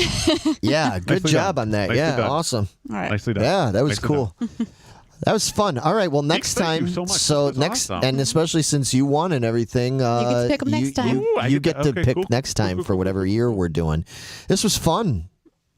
This was a lot of fun. It's long. No, it was worth every Aren't they second, always? though. Yeah, these are always long, but man, thanks so much everybody at home for participating in that. I love doing this. I love getting your guesses and stuff like that. It's really interesting. It makes me feel better about losing when I see that other people. You're not alone. Yeah. Yeah, I know Joe says, damn, Javier, I'm really bad at this. I'm really bad at this. Me and you both, buddy. Yeah, obviously $850,000. Yeah, that was astronomical. I didn't think it was that big of a thing. How about this? So we have not picked our next year. Yeah. Do we want to put it out to the Geeking Poetic peeps? And, yeah, let's see what you guys think. You tell us. Toss either on the page or in the Geeking Squad what year you want to see us do next. Yeah, let's see, and then we'll figure it out. We want you guys to throw out there what year would you like us to do next. We've done 1985, and now we've done 1993. Is there? Joe says 95. 95. Okay. Sweet. Okay, that's a possibility. 99. Yeah, that's definitely a possibility. I feel like 99 would be a fun year to talk about with the whole Y2K thing. It's year That would graduated be- high school. End of the century, end of the decade. Yeah, there's 99's a good possibility. That could be, Tammy That says is 95 as well. 95. Yeah. Okay. So we've got a couple. Like I know we talked about like even going like younger than that, like in the 70s or so, and I feel like you and I would not be so easy to like throw things out, and like in 75 they did this and it was really cool. It'd be like the Well, but I mean, it's the I'd same be thing for like I me am with now, I'd be more 90s, factual, you know, so. because I don't, you know, for me, like years like 99 was like, well, let's see, I was in debt. You know, yeah. like, you know. But the cool thing is like you know, even with those 60s and 70s, there's stuff that I think we've all discovered over the years that it'd be fun to kind of talk about those things too. So yeah, I'm curious. We're Like I know open. you guys are tossing out like, you know, like late 80s upward, but 87, throw yeah. anything out there. Yeah, we'll see. Yeah, because I would love to do something even like earlier 80s or late 70s possibly, but I don't know. I'm kind of leaning towards that 99. We'll see when we get more people chiming in and everything. That 99 sounds kind of cool. I mean, eventually we're going to cover fucking all of them. You know what I mean? So it's not like we're going to not talk about 95 or not talk about 87. We are just trying to figure out what we should do next. Because next is, when are we going to do the next one? Probably isn't going to be until, well, it probably won't be till July at this rate because we've got other stuff we got to do. I'm That's going. because you're out of town for a while. I'm going out this weekend to go play Maryland Death Fest, and then the following week I'll be in California. Year one. Thanks, Javier. Year one. Year Let's one. cover year one. And then But I think in the meantime, NAMM we're and all hoping that. to do a lot of the shorts kind of in between things, like the Geeking Out and stuff like that. There's a couple of things that I know I've been wanting to talk about, like Severance on Apple TV. I want to talk a little bit about a couple of the other movies that are coming out that, as a matter of fact, it's totally off topic. Have you guys seen the new Sandra Bullock movie? The no, not yet. Channing Don't Tatum? say anything. No, it was awesome. We watched it this past weekend and loved every second of it. But I didn't realize it was pretty much a remake of Romancing the Stone. Well, yeah. Yeah, I mean, basically. But I get it. Like now that I saw it, but I didn't put two and two together till I was halfway through it. I'm like, this is here. Yeah, don't say anything because I'm very anxious to see No, that. it's fantastically done. You're gonna love Okay, it. good. You're gonna love it. So Yeah. Maybe you and I can do a geeking out about when you watch that one. okay, There you go. Cool. cool. Awesome. Cool. Javier says hilarious. Yeah. Yeah. Nice. But thank you guys so much for hanging out with us. This Yes. is amazing. Yeah, this was a lot of fun. Figure out what we're doing next, and we'll get back to you. Yeah, like I said, it was kind of a long one, but since we're not going to have any content like this out for a little while, then weeks, you've yeah. got something to chew on for a while there. Those teeth. So anyway, everybody, have Love a safe and peaceful night, and peace out, y'all.